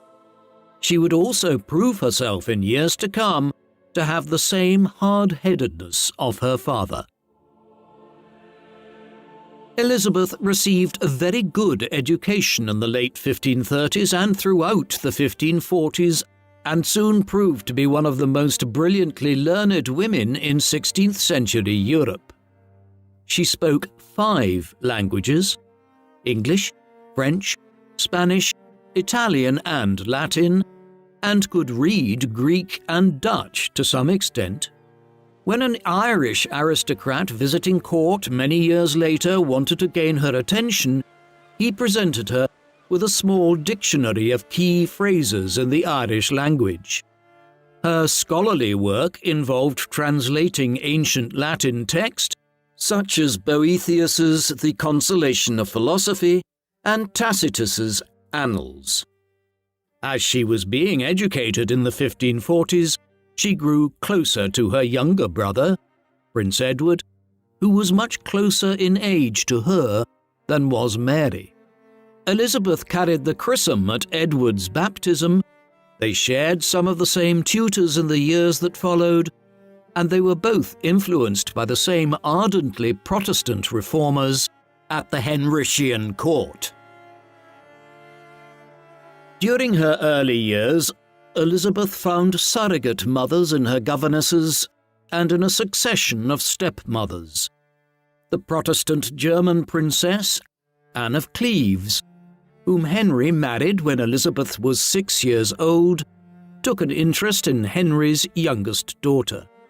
Her marriage to Henry lasted only a few months before he acquired an annulment, but Anne and Elizabeth continued to visit and write to each other following the divorce. She did not develop a close relationship with her father's 5th wife, Catherine Howard, a niece of the Duke of Norfolk, who wed Henry when she was 17 years old in 1540. She was dead not much over a year and a half later after committing adultery with a courtier by the name of Thomas Culpeper. When this latest stepmother was executed, Elizabeth drew an important lesson from it. The princess, no doubt remembering what had happened to her mother as well, remarked to her childhood friend, Robert Dudley, "I shall never marry." This lesson would be reinforced over and over again as Elizabeth grew up, and she observed that married women were invariably at the mercy of their husbands, surrendering power and self-determination to them. Henry's 6th wife, Catherine Parr, whom Henry married when Elizabeth was 9 years old, was also kind and motherly towards her. Catherine, who authored several books herself, recognized the young princess's intellectual potential and encouraged her in her academic pursuits. Catherine is also usually credited with persuading Henry to restore both Mary and Elizabeth to the line of succession to the throne after their younger brother Edward. Beyond these stepmothers, it was the serving members of Elizabeth's household, most of whom were extended relations of her mother, Anne Boleyn, with whom Elizabeth developed the closest relationships, particularly her beloved governess, Catherine "Cat" Ashley, who would remain with Elizabeth as lady-in-waiting when she became queen many years later, while William Cecil, a rising official esteemed for his intelligence and abilities, served in his younger years as the surveyor of Elizabeth's household. Elizabeth was 13 years old when her father died in January 1547. It must have been a difficult event full of conflicting emotions for a girl who by then was old enough to know that her father had sanctioned the execution of her mother. Henry was generous to his daughters in his will, allowing each of them an annual income of £3,000.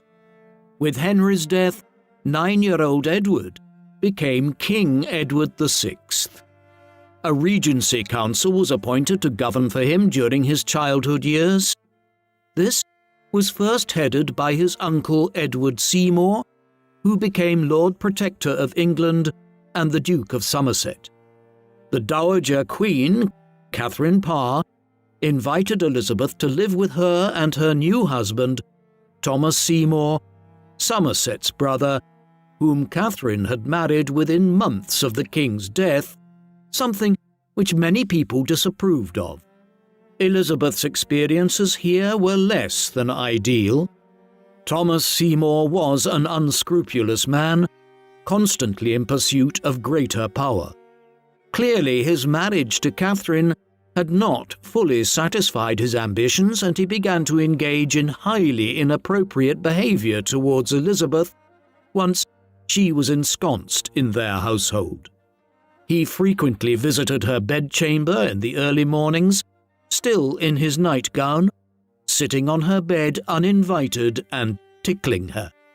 Elizabeth began to get up earlier in the mornings, ensuring that her maids attended her as early as possible to avoid Seymour's visits. It must have been enormously confusing to her when her stepmother, rather than confront her husband about his behavior, began to participate in the peculiar horseplay.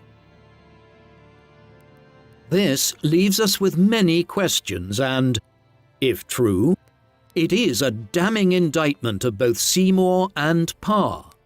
Did Catherine believe that her husband's behavior towards her stepdaughter was in fact innocent and all in fun?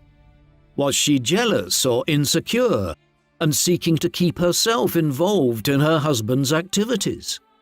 Whatever Catherine's beliefs and motives were, she promptly sent Elizabeth away in May 1548 when she unexpectedly discovered her husband and 15-year-old stepdaughter, quote, in an embrace. To give Catherine the benefit of the doubt, she may very well have sent Elizabeth away to protect her, while she was seemingly unable to control her husband's behavior. After being sent away, Elizabeth never saw her stepmother again. The two exchanged a few letters after Elizabeth's departure, but Catherine Parr died as a result of complications from childbirth less than 4 months later. Unfortunately, Elizabeth had not heard the last of Thomas Seymour. With Catherine dead, he began actively pursuing Elizabeth's hand in marriage. It is difficult to determine how Elizabeth felt about this. Seymour was around 40 years old at the time, whereas she was 15. But such age differences were not entirely unusual in early modern times when it came to organizing political marriages. And a marriage between one of the king's uncles and his half-sister would most certainly be a political match were it to occur. What foiled Seymour's plan was that he acted in secret, and when details of what he was conspiring towards became public, it had the look of a political conspiracy by him. When it was revealed, the Privy Council had him detained and questioned. Elizabeth was interrogated closely about the Seymour plot, but she adamantly denied any involvement on her part in any plans or schemes of which King Edward or the Privy Council did not approve, including any question of marriage. The Seymour episode eventually blew over. Elizabeth likely learned a great deal from it. For the next 2 years, she passed most of her time at Hatfield, immersed in her studies, and wrote regularly and dutifully to her brother, King Edward. She began to visit court more regularly, beginning in or around 1551. There she became the very model of the virtuous princess, dressing with modesty and little ostentation. Elizabeth was Protestant in her religious leanings, though she was much more moderate than her brother, the king. Edward was emerging as a Calvinist monarch and had overseen the adoption of a radical form of Protestantism in the late 1540s and early 1550s. Elizabeth, conversely, favoured some doctrinal elements of Protestantism, but still admired the pomp and ceremony of Roman Catholicism. As with so much else, she was much like her father in that regard. In the early summer of 1553, with Edward profoundly ill, Elizabeth was warned by William Cecil that the king was dying and that there was a plot afoot to imprison both herself and her half-sister Mary and place Lady Jane Grey, a great-granddaughter of Henry VII, on the throne as a Protestant stooge controlled by the Duke of Northumberland, who had emerged as the foremost figure in Edward's government in the early 1550s. When Edward VI died on the 6th of July 1553, possibly from tuberculosis, Lady Jane Grey was proclaimed Queen. Although Elizabeth mourned her brother's passing, Edward's attempt to defy their father's will and remove both Mary and Elizabeth from the line of succession rankled her. Thus, when the Privy Council proclaimed Mary as Queen, in defiance of Northumberland's efforts to make Lady Jane Grey Queen, Elizabeth promptly wrote to Mary to signal her support for her cause, despite Mary's well-known zealous Roman Catholicism. Elizabeth accompanied the new queen as she progressed triumphantly into London in August of 1553, the Grey cause having collapsed almost immediately. Mary's reign would prove tumultuous for Elizabeth. As a Protestant and Mary's heir, she was a figurehead for those English people who would rather see a Protestant on the throne. Accordingly, even in instances where she did not encourage it, she was made a figurehead of opposition to the Marian regime, most dangerously in the case of the rebellion in early 1554 of Thomas Wyatt, an insurrection which Elizabeth had nothing to do with, but nevertheless led to her being detained in the Tower of London for some time. Throughout these unsettling years, Elizabeth could never be certain that her life was secure, and she cleaved ever closer to the serving members of her household, whom she considered her family. These included the Ashleys, the Sheltons, and William Cecil. She also grew closer during these years to her friend Robert Dudley, whom she referred to affectionately as Sweet Robin. Robert was a son of John Dudley, Duke of Northumberland, whom Queen Mary had executed for his part in the plot to raise Lady Jane Grey to the throne. The apparent closeness between the princess and Dudley was controversial. He had been married since 1550 to Amy Robsart. In April of 1555, Elizabeth's house arrest abruptly ended when Queen Mary summoned her to court. The Queen was labouring under the belief that she was expecting a child and requested that Elizabeth join her in her confinement. Elizabeth dutifully attended her sister in the birthing chamber throughout the summer, but Mary's due date came and went, and no baby was born.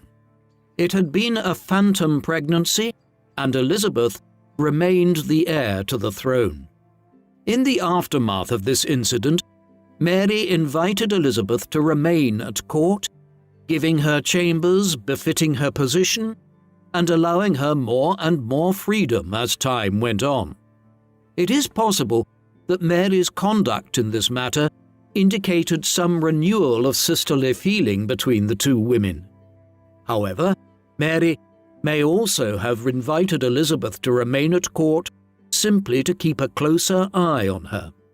Elizabeth remained at Hatfield for the next 2 years.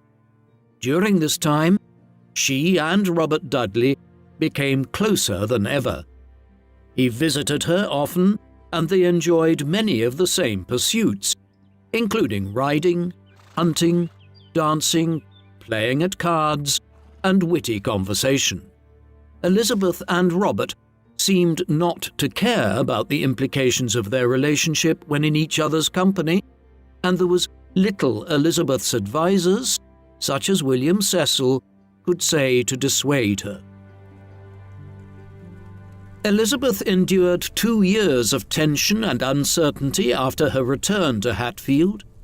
Then matters changed very dramatically. On the 17th of November 1558, her sister Mary died, most likely of ovarian or uterine cancer, a likely explanation for some of the symptoms accompanying her phantom pregnancies. Lacking any other heir, Elizabeth, the last of the children of Henry VIII, was promptly proclaimed as Queen Elizabeth I of England. It was not immediately apparent whether Elizabeth intended to rule as a Protestant or a Catholic monarch. For her part, Elizabeth was content that this ambiguity should last as long as possible, until she could consolidate her power and establish a government. She well understood that England was still heavily Catholic, as were many of the nobles and clergy around her. Nearly 2 decades of separation from Rome had rendered many English ambivalent about papal supremacy, even those who considered themselves to be loyal Catholics.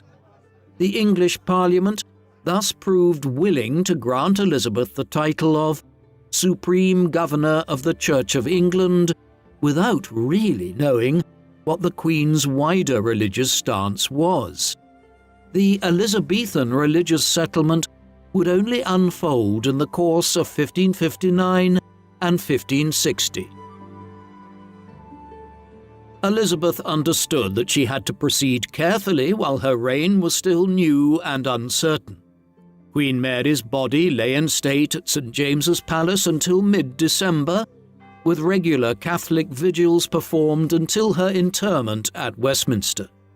Elizabeth continued to have the Latin Mass celebrated in her private chapel, but demonstrated her discomfort with Catholicism in other small ways, such as requesting removal of specifically Catholic rituals, such as the raising of the host during Mass.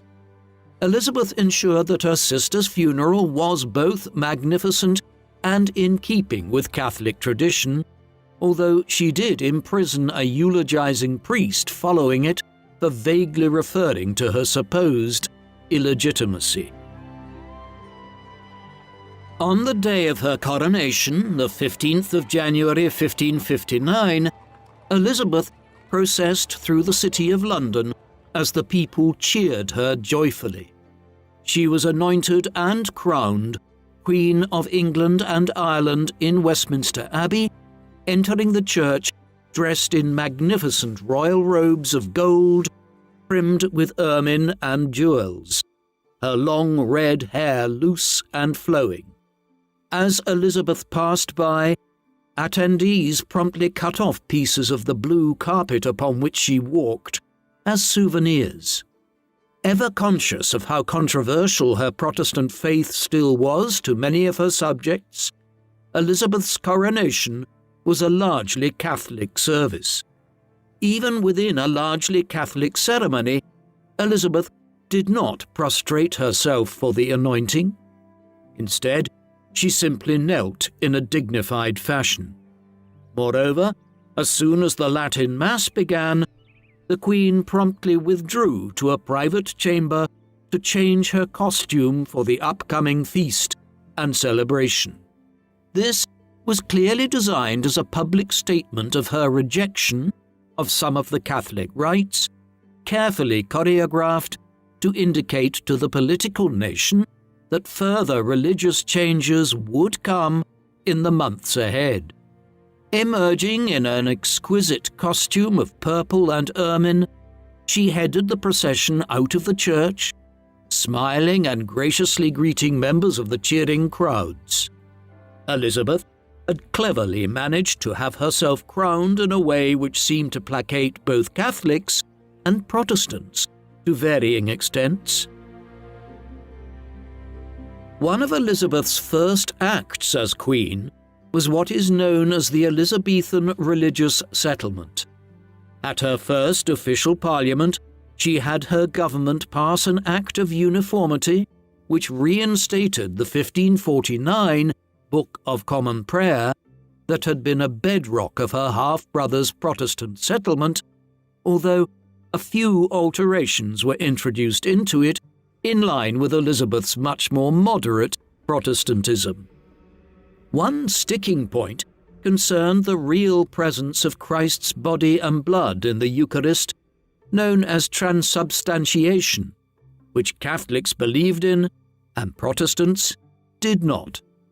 Some historians argue that the liturgical alterations of the Elizabethan era made it possible for both Protestants and Catholics to interpret communion as they pleased. In addition, because Elizabeth was fond of the ceremony and pageantry of the Roman Catholic Church, the traditional Catholic vestments worn by priests and clerics were preserved under the new Elizabethan religious settlement, as were the images and crucifixes in churches and monasteries across England. This would become a major point of contention for more hard-line Protestant reformers in England, who believed ostentation of this kind was idolatrous. Elizabeth also filled as many bishoprics and archbishoprics as possible with Protestant clerics, removing Catholic bishops appointed by Mary in the process. All in all, Elizabeth imposed a very moderate form of Lutheran Protestantism in the late 1550s and early 1560s, but it would never please a large cohort of radical Calvinists in England who became known as the Puritans and who wanted a form of Protestantism based largely on the theocracy John Calvin had created in the city of Geneva in the Swiss Confederacy back in the 1530s and 1540s. Clashes between the government and the Puritans would remain a constant feature of Elizabeth's long reign. This disagreement illustrates the level of religious discord which was prevalent, not just in England, but across Europe during the 16th century. Elizabeth's religious settlement decreed punishment for refusal to attend Sunday services or for other examples of Catholic failure to conform, but the penalties were small fines which frequently went unenforced, depending on religious sympathies in a given region. Many Catholic clergy and the laity found it convenient to conform outwardly while inwardly retaining their own beliefs. Indeed, as Elizabeth once wisely declared, quote, "There is only one Christ, one faith, all else is a dispute over trifles." The English certainly had their religious struggles, but under Elizabeth, these struggles were considerably less violent than they proved to be elsewhere in Europe, such as in France, where the St. Bartholomew's Day massacre of 1572 would see Parisian Catholics massacre over 3,000 Protestant Huguenots in a single day. This was in the midst of 40 years of religious wars in France between the 1560s and the 1590s. Compared to this level of religious strife, England remained calm under Elizabeth, and more than a decade would pass after her accession to the throne before the religious question erupted into any form of major violence in England. England's administrative, economic and military infrastructure all needed urgent attention. Henry VIII had spent ruinously during his reign, and neither Edward nor Mary had ruled for long enough to fully correct the problems he bequeathed to them. Conversely, wars during both Elizabeth's half-siblings' reigns and harvest failures had compounded the problem. English trade had declined as well, following the decreasing value of the English currency. Elizabeth worked closely with her newly appointed Secretary of State, William Cecil, the de facto head of her government for the next 40 years, and Thomas Gresham, financier, merchant, and longtime economic advisor to the Tudors, to formulate a strategy to rescue the economy. By 1561, all of the debased currency had been withdrawn from circulation, dissolved, and replaced with freshly minted coins of gold and silver that re-established confidence in the face value of the English coinage. The recovery of England's currency helped the economy rebound nicely. Prices stabilized and trade boomed once more. In addition, Gresham founded London's Royal Exchange early in the reign, after being inspired by his direct experiences of the Antwerp Bourse, where English cloth merchants had been carrying out much of their trade in the Low Countries for decades. An island nation requires ships for both economic and military purposes. Elizabeth understood that a good deal of investment was needed in this area, yet she was still constrained by budgets. Therefore, the process of naval expansion was a careful and practical one during her reign. The ships built during Elizabeth's reign tended to be multi-purpose in design, meant for trade, exploration, fishing, and warfare. They were smaller, faster, and more maneuverable than the standard warship, and yet not so diminutive that they could not be equipped with multiple gun carriages. Several dozen were built for the royal fleet, and they were so in a semi-private manner whereby nobles and mariners offset some of the cost by having semi-control over the ships when they were built. Ships, of course, require experience and competent men to man them, and Elizabeth and Cecil patronized a number of highly skilled mariners from the English West Country, men like Humphrey Gilbert, Martin Frobisher, and Walter Raleigh, as well as sailors from ports like Bristol who had decades of experience leading expeditions to the valuable fisheries off the Grand Banks of Newfoundland in North America. Their exploration of the North American seaboard was an important, though often underappreciated, precursor to the English colonization of North America in the 17th century. England's economic recovery was impressive, and much credit is due to Elizabeth and her advisors for overseeing it, especially since regular taxation was not a strategy England could resort to, as taxes had to be approved by Parliament. Instead, a large source of funding for England's recovery came from Crown land revenues and customs duties. Due to this, Elizabeth's court was markedly less extravagant than her father's. She kept her staff and that of the Privy Council, the main governing body of the realm, small, installing most of the members of her traditional household in positions at court. Entertainments and banquets in the early years were elegant, but not overly extravagant. Indeed, such was the manner in which Elizabeth was determined to put the state's finances on a better footing than had been seen since the days of her grandfather, King Henry VII, that she became notorious for her parsimony and unwillingness to spend excessive amounts of money on grand projects. In the long run, this was a judicious policy for the most part, and despite its limited resources, the English government accomplished quite a lot during the Elizabethan era. However, it frequently infuriated her councillors, who viewed the Queen as a ruler who constantly changed her mind on policy matters, often based on her concerns about expenditure. There was one particular area where Elizabeth could not avoid spending money. This was in Ireland. When she came to the throne in 1558, Elizabeth also became Queen of Ireland, yet the island remained only partially under English control.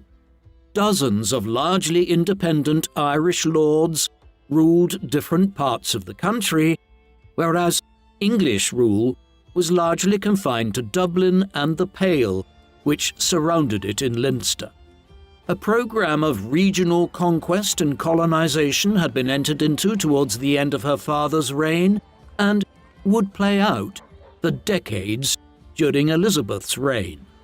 Initially, the weaknesses of Elizabeth's government were plain for all to see, as Shane O'Neill, the head of the foremost Irish lordship in the country, the O'Neills of Ulster, raided the Pale on numerous occasions in the early 1560s. He was only finally defeated in 1567 because he overextended himself in the north of the country and was killed by his erstwhile allies, the MacDonalds of Western Scotland. Further wars and plantations occurred consistently through the 1570s and 1580s, gradually reducing the Irish lords, though at a large cost to Elizabeth's exchequer, much to her dismay. Because Elizabeth was young, unmarried and childless, the question of her marriage was intensely debated all throughout the 1560s and 1570s. England needed an heir. Unlike Edward and Mary before her, there was no sibling waiting to step into the breach and succeed her if Elizabeth died. Furthermore, the closest remaining heir to the English throne was Mary Stuart, Queen of Scots, a granddaughter of Margaret Tudor, Henry VIII's sister. Mary was a Catholic, and so Elizabeth and her advisers understood that the preservation of the new Protestant religious settlement in England depended on Mary, Queen of Scots, never securing the English throne, even though she had the best claim in law to it if Elizabeth died childless. Therefore, as soon as the reign commenced, the issue of Elizabeth's marriage arose and suitors began to appear. However, much to the great consternation of her advisers and the political realm at large, Elizabeth seemed to only appear to be interested in Robert Dudley, who she appointed as Master of the Horse and made Earl of Leicester several years into the reign. Tongues wagged throughout the late 1550s and early 1560s about Dudley's excessive influence and the nature of his relationship with the Queen. This was compounded in September 1560 when Robert's wife, Amy Robsart, died suddenly under suspicious circumstances. Amy was found at the bottom of a staircase with her neck broken, following which theories of foul play abounded, with many presuming Dudley had thrown his wife down the stairs, breaking her neck in the process, in order to free himself up to marry the Queen. The theory is generally discounted by most historians today, and Amy's death was most likely an accident. The reality is that it was always unlikely that Elizabeth would marry Dudley.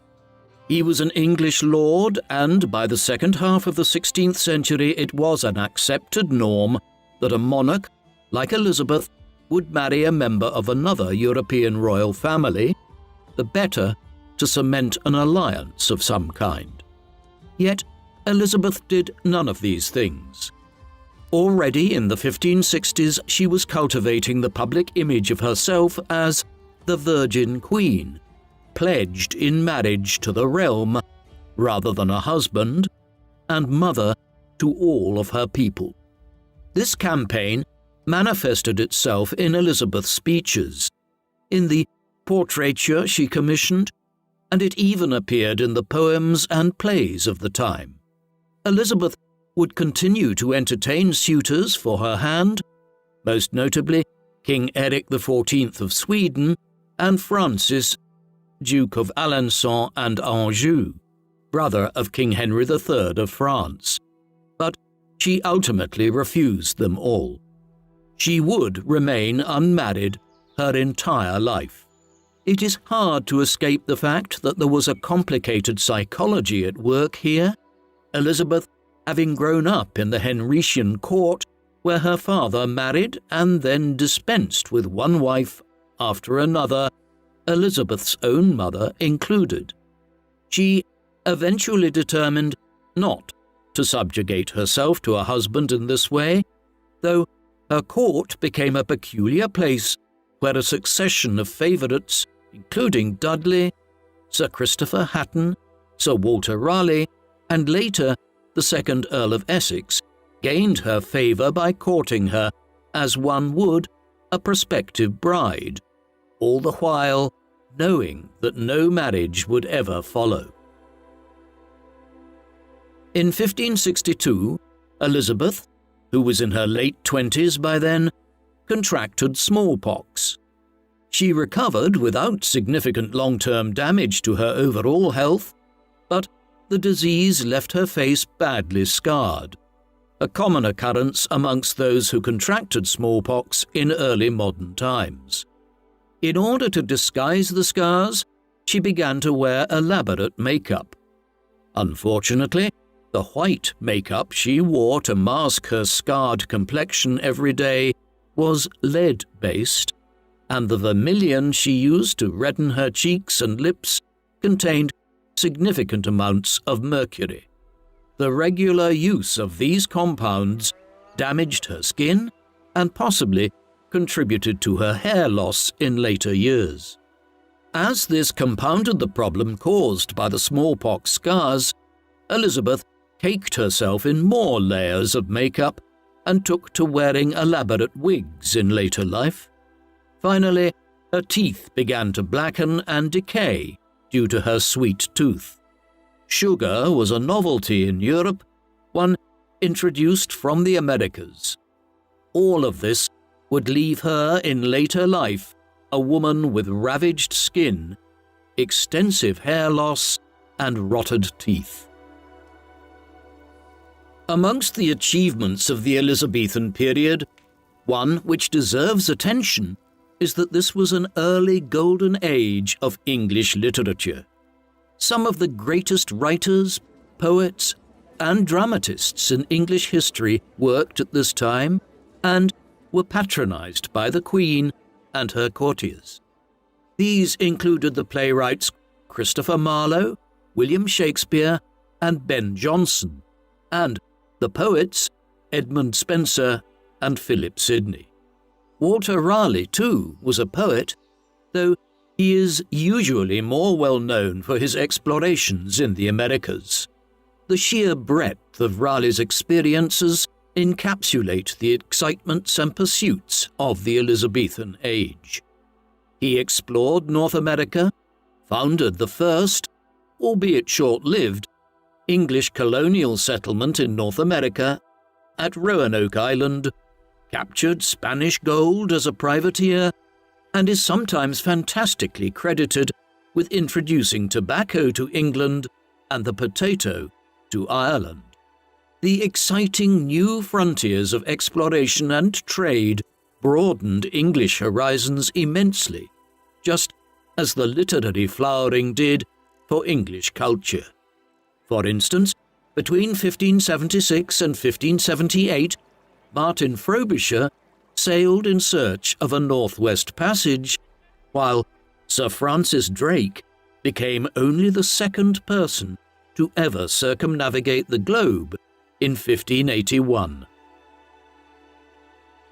The first permanent colonies were not finally settled by England in North America until the early 17th century, but much of the groundwork in terms of exploration and mapping was completed during Elizabeth's reign. A major drive in all of this was a desire to strike in an indirect fashion at Spain, the preeminent colonial power in the Americas, by attacking Spanish shipping in the Atlantic and trying to present a threat in North America. The first years of Elizabeth's reign had seen fairly good relations between England and Spain, King Philip II of Spain having only recently been King of England through his marriage to Queen Mary. But relations gradually soured in the course of the 1560s as Elizabeth refused Spanish offers for her to marry Philip, while her religious settlement also put England at loggerheads with Catholic Spain. Finally, there were a number of diplomatic clashes over shipping in the Atlantic. By the 1570s, England and Spain were involved in a sort of unofficial Cold War, but it would take until the second half of the 1580s before open war commenced. All of this was tied up with an ongoing succession crisis in which the religion of Elizabeth's most likely heir, Mary, Queen of Scots, was the main issue.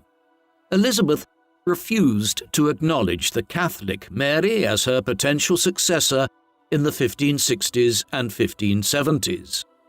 The Queen of Scots was a Catholic, and for Elizabeth to encourage her claim would be to open herself up to the plots and determination of Catholics to place one of their own on the throne of England, and so restore Catholicism.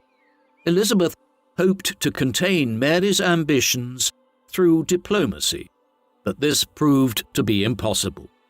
Mary had lived out her youth in France with her mother's family, but she returned to Scotland in 1561 to take up her rightful position as Queen. Mary's presence in Scotland would prove inflammatory. Her Catholicism aroused the animosity of the Scottish Protestant lords of the congregation, who, in 1560, had established a form of Calvinist Protestantism in Scotland as the state religion. Mary was soon a major source of contention in Scotland, and for years to come in the 1560s, conspiracies surrounded her. As with Elizabeth to the south in England, there was a major debate surrounding Mary's potential marriage. At one time, rumours had abounded that Dudley would head north to Scotland and marry Mary, but instead she wed Henry Stuart, Lord Darnley, in 1565. Darnley and Mary were cousins and were both grandchildren of Margaret Tudor, Henry VIII's sister. They were also both Catholics. As such, this marriage posed an enormous threat to Elizabeth and the Protestant settlement in England, particularly so once Mary gave birth to a son, the future King James VI of Scotland, in the summer of 1566. It was assumed that he would be raised as a Catholic in keeping with his mother's religion. There then followed an extraordinary series of events in which Mary began an affair with James Hepburn, the Earl of Bothwell, who was then accused of murdering Darnley in the spring of 1567. Mary married Bothwell within weeks of Darnley's suspicious death, and then was imprisoned not long after by the Scottish lords, who were appalled at her conduct. She was then forced to abdicate in favour of her infant son, James, who succeeded as King James VI of Scotland at just 1 year of age. He would now be raised by some of the senior-most Scottish lords in the Protestant faith. These developments might by themselves have not been such a bad thing for Elizabeth and the English government had matters remained there. But within months, Mary had escaped from her imprisonment at Lochleven Castle, and after an abortive attempt at reclaiming the Scottish throne, absconded over the border into northern England. This placed Elizabeth and her ministers in London in a very difficult position. Mary could not be sent back to Scotland.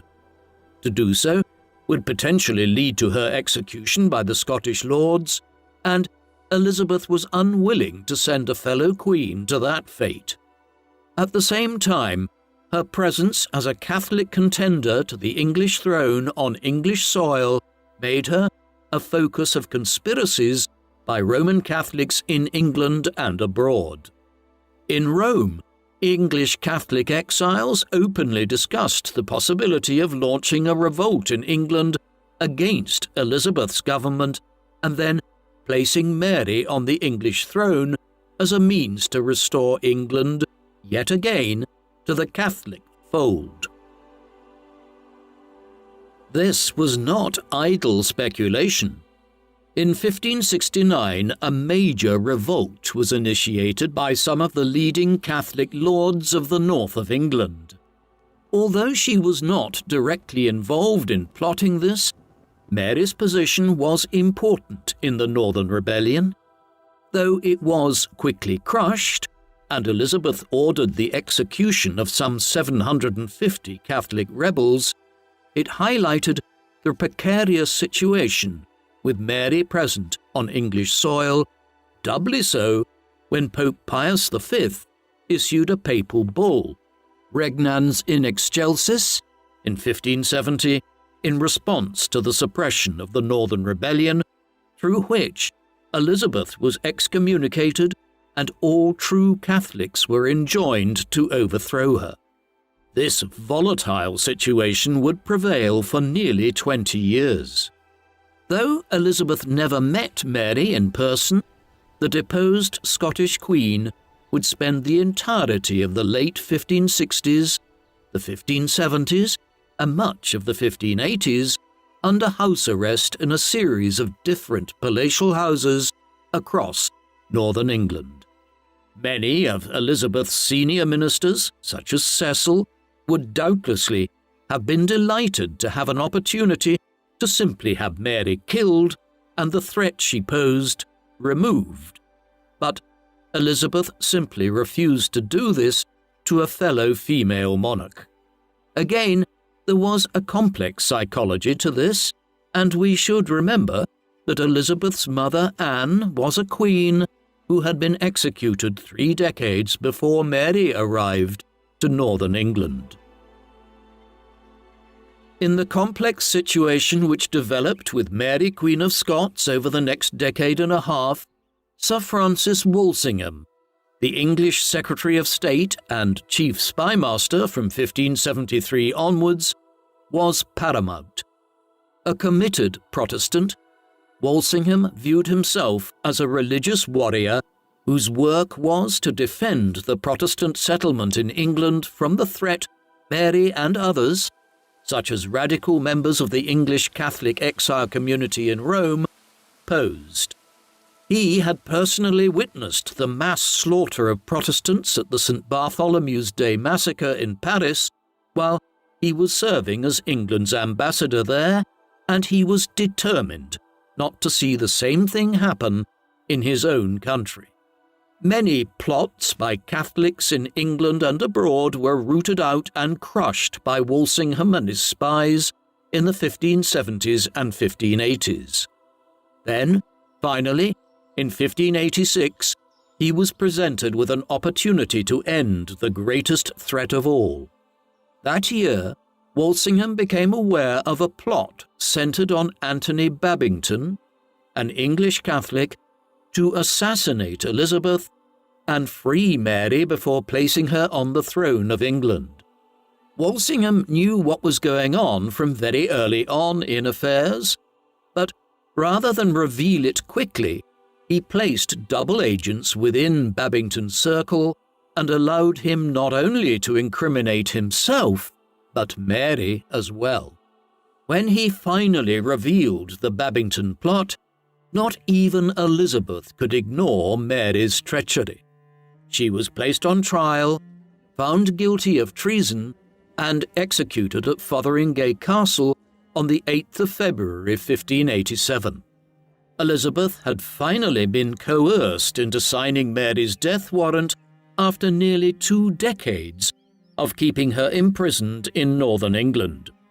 Yet she had nearly faltered at the last, attempting to rescind the order after she had given it. In the end, it was only because Walsingham, Cecil, and other members of the Privy Council had acted speedily after she signed Mary's death warrant that the order was carried out, the councillors being aware that Elizabeth would probably change her mind on reflection. Killing a fellow queen was one of the hardest decisions Elizabeth ever made, regardless of how much of a threat Mary had posed. The drama surrounding Mary's presence in England for so many years was connected to the wider international situation in the 1570s and 1580s. When it came to foreign policy, Elizabeth had always sought to avoid an expensive outright war. Her discreet encouragement of privateering and the frequent attacks on Spanish bullion ships by figures like Francis Drake were a cost-effective way of waging an unofficial Cold War with Spain, as was providing financial and material support to the Dutch rebels who were engaged in a war of independence against Spain in the Netherlands from 1568 onwards. She would doubtlessly have continued in this vein had it not been for events in France, where the wars of religion, a series of civil wars between Catholics, Protestants, and a politique faction that steered a middle way between the two, had been underway since the 1560s. In the 1580s, Philip II of Spain was beginning to intervene there on the side of the French Catholic League, while his armies had also made advances in the Netherlands against the Dutch. Faced with the possibility of the Dutch revolt being crushed and France falling into the Spanish camp, Elizabeth and her councillors determined that they had no other option but to risk an outright war with Spain. In August 1585, they agreed the Treaty of Nonsuch with the Dutch, and Elizabeth's old love, Robert Dudley, the Earl of Leicester, headed for the continent with an English expeditionary force to aid the Dutch in the Netherlands. The First Anglo-Spanish War had commenced after years of shadow fighting. Elizabeth expected Leicester to aid the Dutch and to keep their rebellion alive, but without committing too many English resources. However, he immediately scuppered this by accepting the position of Governor-General of the Netherlands from the Dutch States General, something which committed Elizabeth to defending the Dutch against Spanish and Catholic aggression indefinitely. She penned a sharp rebuke and ordered that it be read in Dudley's presence before the States General, but the damage was done by then. With the signing of the Treaty of Nonsuch, Leicester's subsequent actions in the Low Countries and the execution of Mary Queen of Scots early in 1587, the Spanish began preparing an armada to try and invade and conquer England, the ultimate goal being to depose Elizabeth and return the country to the Catholic fold. In anticipation of this, Elizabeth authorized Drake to lead an expedition to the Spanish port of Cadiz and attack the Spanish fleet that was being prepared there before it could ever leave Spain. The raid was a great success, with dozens of ships destroyed, but it only stalled Philip II's plans for a time. By the spring of 1588, the lost ships had been replaced, and on the 12th of July 1588, a Spanish Armada of approximately 130 ships set sail for the English Channel. The plan was for the Armada to sail through the Channel, pick up the Spanish armies in the Netherlands, and then convey an army of tens of thousands of Spanish troops to southern England. Against this Spanish Armada, the English had hundreds of ships, but most of these were small merchant ships and the vessels of privateers, not the kind of warships that comprised the Spanish fleet. The odds seemed to be against an English victory, and on land an army was being prepared for if the Spanish successfully made landfall. The goal, of course, was to try and ever prevent the Armada from making contact with the Spanish land forces in the Netherlands or landing in England thereafter. The conclusive sea battle took place over approximately 2 weeks. On the 19th of July, 1588, the Spanish fleet was first sighted off Plymouth. The next day, the English sailed out to fire on the Spanish. The English ships proved much faster and more maneuverable, but few were willing to get close enough to inflict any significant damage, and so only one Spanish ship was taken in these initial clashes. In the days that followed, the Spanish continued to advance eastwards through the Channel, eventually anchoring off the north coast of France. This was the sign for the English to move. On the 29th of July, Raleigh, Drake, and others oversaw the launching of numerous fire ships at the Spanish Armada in the middle of the night. These were small ships set on fire and effectively used as primitive rockets. The attack was enough to force the Spanish away from the French coast without having rendezvoused with the mainland army. The weather took over from there as an unseasonable storm suddenly ripped through the Channel and scattered the Spanish fleet northwards into the North Sea. The English pursued the fleeing Spanish ships north, but in the ensuing severe weather, many Spanish ships were wrecked off the coasts of Scotland and Ireland, with less than a third of the original Armada eventually limping home to Spain. On land, news of this miraculous storm only arrived gradually. Therefore, on the 8th of August, Elizabeth rode out to review her troops at Tilbury, who were mustering to defend England under the command of the Earl of Leicester.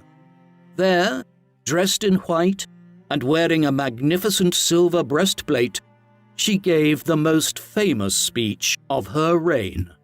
"I am come to live and die amongst you all, to lay down for my God and for my kingdoms and for my people, my honour and my blood, even in the dust. I know I have the body of a weak and feeble woman, but I have the heart and stomach of a king, and of a king of England too, and think foul scorn that any prince of Europe should dare to invade the borders of my realm. I myself will take up arms.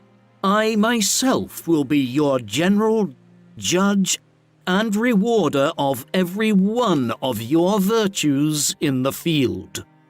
The troops cheered in response to this heartening speech from the Queen and made ready, little knowing that they were already safe and that the Spanish Armada had been destroyed in the winds of the North Sea. There would be other armadas sent by both Spain and England against one another in a war which would last until 1604, but the Armada of 1588 has become infamous, as it could well have resulted in the conquest of England by Spain had it not been for the storm which destroyed it and the calculated actions of Elizabeth's sea captains in the Channel. Some historians have referred to Elizabeth's remaining years following 1588 as the Second Reign. England's economy began to suffer due to the costs of war with Spain, taxes mounted, and prices rose as the country experienced a series of poor harvests. Additionally, by the 1590s, most of Elizabeth's old guard of advisors, courtiers and friends were dead and gone, their positions taken over by a younger generation of ambitious courtiers. Leicester died just weeks after the defeat of the Armada in 1588. Walsingham passed 2 years later. Cecil survived down to 1598, though he had begun to pass his responsibilities to his son, Robert, years before that. By then, the Queen was an aging woman, surrounded by courtiers who played up to her ideas of courtly love, but secretly rolled their eyes at her aged ways in private, criticizing her seeming unwillingness to allow the party of war hawks led by Robert Devereux, 2nd Earl of Essex, to take the war to Spain more aggressively. Even in old age, Elizabeth was unwilling to finance such a costly approach. Meanwhile, a factional conflict developed at the English court between Essex and Robert Cecil, each side acquiring their own allies. There was one area where costs spiraled utterly in the 1590s. In 1593, the Lords of Ulster, led by Hugh O'Neill, 2nd Earl of Tyrone, and Hugh O'Donnell, Lord of Tyrconnell, launched a new massive rebellion against the English crown. They felt they had little option except to do this in the face of an ever-expanding English state in Ireland. The 9 Years' War would pose the greatest existential threat to English rule yet seen in Ireland, as O'Neill had armed his men with guns and trained them in modern military tactics. The Irish also sought aid from Spain, and a Spanish expedition would even arrive to Kinsale in the south of the country in 1601. By then, the Irish were in charge of the vast majority of the island, having inflicted the biggest defeat against an English army there under the Tudors at the Battle of the Yellow Ford on the 14th of August, 1598. In the end, Elizabeth would have to finance the provision of an enormous army for Ireland in the late 1590s and early 1600s, over 15,000 men at its height, in order to avoid the English being expelled from the island altogether. Her cost-saving measures here over the years had ultimately cost her money in the long run. The final blow emotionally for Elizabeth was a betrayal by Essex, her newest court favourite, a stepson of Leicester's, and in some ways his successor in her affections. In his early 20s, handsome and brash, the young Earl felt no shame in taking liberties with the Queen, who was both flattered and indulgent with him. She gifted him monopolies on wine imports and continually appointed him to military positions. Elizabeth sent Essex to Ireland to crush the rebellion there in 1599, supported by an army of an unprecedented size. She was enraged when he met, secretly, with the leader of the Irish rebels, Hugh O'Neill, just a few months after arriving in Ireland, and then left again for England without leave to do so and having accomplished nothing there. When he burst into Elizabeth's private chambers upon his return to London, the Queen determined that these offences could not stand. She stripped him of his offices and privileges and ostracized him from court when she learned that Essex had spoken publicly afterwards of seeing her without her wig and her layers of poisonous makeup. Essex was placed under house arrest and deprived of his monopolies. In desperation, in February 1601, he sought to lead an insurrection against Elizabeth, not to depose her, but to extract concessions from her and force the removal of his great rival, Robert Cecil. However, he was unable to attract enough support to be successful and was executed for treason on the 25th of February 1601. Essex's death seemed to drain the last of Elizabeth's energies from her. By then, the Queen was growing older and weaker all the time, and it fell to Robert Cecil, now Elizabeth's chief minister and the undisputed head of the government after he had orchestrated Essex's destruction, to oversee a subtle resolution of the succession question. He knew that if Elizabeth had thus far refused to name a successor, she was not going to do so now. Hence, Cecil entered into secret negotiations with King James VI of Scotland, the son of Mary Queen of Scots. James was now well into his 30s and a successful king in his own right in Scotland. He was also a firm Protestant, and he remained the nearest claimant to the English throne. From England, Cecil advised him of the manner by which he should write to Elizabeth to put her in the best frame of mind to name him as her heir. James listened well, and his overtures were received warmly by the Queen. Elizabeth would never formally name him as her heir, but she was more than aware in her final years that unless she named somebody else, the throne would inevitably fall to her Scottish cousin once she died. Thus, in her own strange way, Elizabeth had made preparations for the end of the House of Tudor and the rise of the House of Stuart to unite England and Scotland under one king, something which successive English monarchs of the medieval era had failed to achieve through force of arms. In March 1603, Elizabeth fell seriously ill. She was nearing her 70th year by then. Suffering from a fever and from sores in her mouth and throat, Cecil urged her to take to her sickbed, saying she must rest. "Little man," she snapped back at him, "must is not a word to use to princes," showing that even at the end she was still a force to be reckoned with. She died in her bed at Richmond Palace not long after this, on the morning of the 24th of March 1603. She was 69 years old and had ruled England for 44.5 years. Besides her few mementos of Leicester and her other loved ones, a locket ring was found among the Queen's few obviously sentimental possessions. The ring opened to reveal two tiny miniatures, one of Elizabeth and one of another young woman dressed in a much older Tudor fashion. Historians theorize that the woman featured in the second miniature was her mother, Anne Boleyn.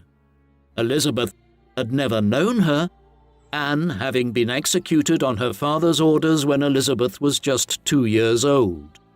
But her untimely death had hung like a shadow over Elizabeth, dictating many of her choices, notably her unwillingness over almost 2 decades to order the execution of Mary Queen of Scots, and her own decision to never marry. In the weeks following Elizabeth's death, James VI and his Scottish entourage made their way south at a leisurely pace, meeting his new subjects along the way. Cecil had put everything in place, and James was crowned at Westminster Abbey on the 25th of July 1603 as James I of England and Ireland and 6th of Scotland. In Ireland, the injection of thousands of troops and the appointment of an effective military commander to oversee affairs there, Charles Blount, Lord Mountjoy, had seen O'Neill and his Irish confederates defeated in the spring of 1603. Tyrone surrendered a week after Elizabeth's death, believing she was still alive, though James ultimately offered very lenient peace terms. With the war over in Ireland, and both Elizabeth and her Spanish nemesis, Philip II, dead, the pathway to peace opened up, and the Treaty of London in 1604 brought the First Anglo-Spanish War to an end. It was something of a stalemate, but given that England had survived war with the superpower of the 16th century, it was very much an English victory. The reign that followed would see many of the projects which Elizabeth's reign had commenced come to fruition, with the first English colonies settled in North America at Jamestown in Virginia in 1607 and in New England from 1620 onwards. England would remain a Protestant state thereafter. Elizabeth I was a very complicated woman. During a long reign of 45 years, she presided over one of the most important periods in English history.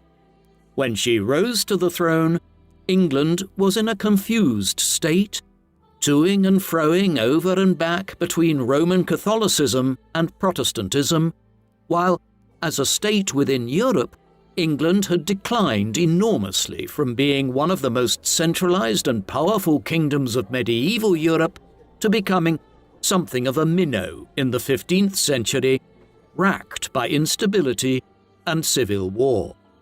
All of that changed during Elizabeth's reign. The duration of it allowed for the firm establishment of the country as a moderate Protestant power, while her long confrontation with Spain reasserted England as a force to be reckoned with in European politics.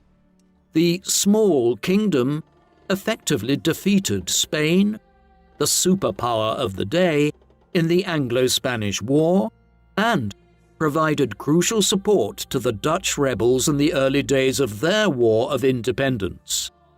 Ireland was about to be reduced fully to English rule, and while the first permanent English colonies were not settled in the Caribbean and North America until the reign of her successor, King James I, the groundwork was firmly laid during Elizabeth's reign. And yet, there were strange elements to her time as queen. She was a woman who was haunted by the fate her mother had suffered at the hands of her father, and who spent much of her life prevaricating over both the prospect of marrying and removing the threat posed by Mary, Queen of Scots. In the end, there is no doubt that her reign was a success, though its success was owing as much to figures like Drake, Raleigh, Cecil and Walsingham as it was to the Queen herself. What do you think of Queen Elizabeth I? Was she truly England's greatest queen? Or have historians simply lionized her because of successes which were achieved during her reign, which had little to do with her own role as ruler of the realm? Please, let us know in the comment section. And in the meantime, thank you very much for watching.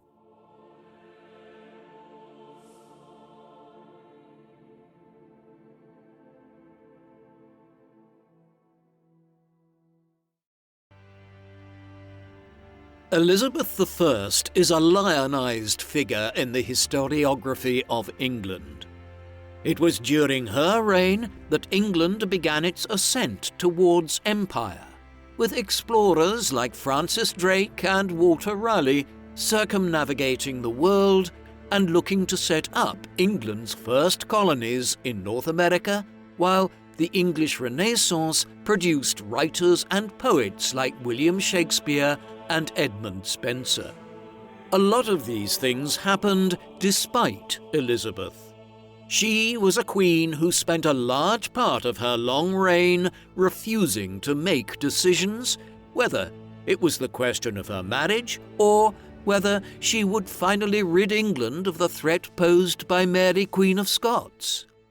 But Elizabeth's reign was successful because she delegated enough decision-making to talented ministers like William Cecil and Francis Walsingham.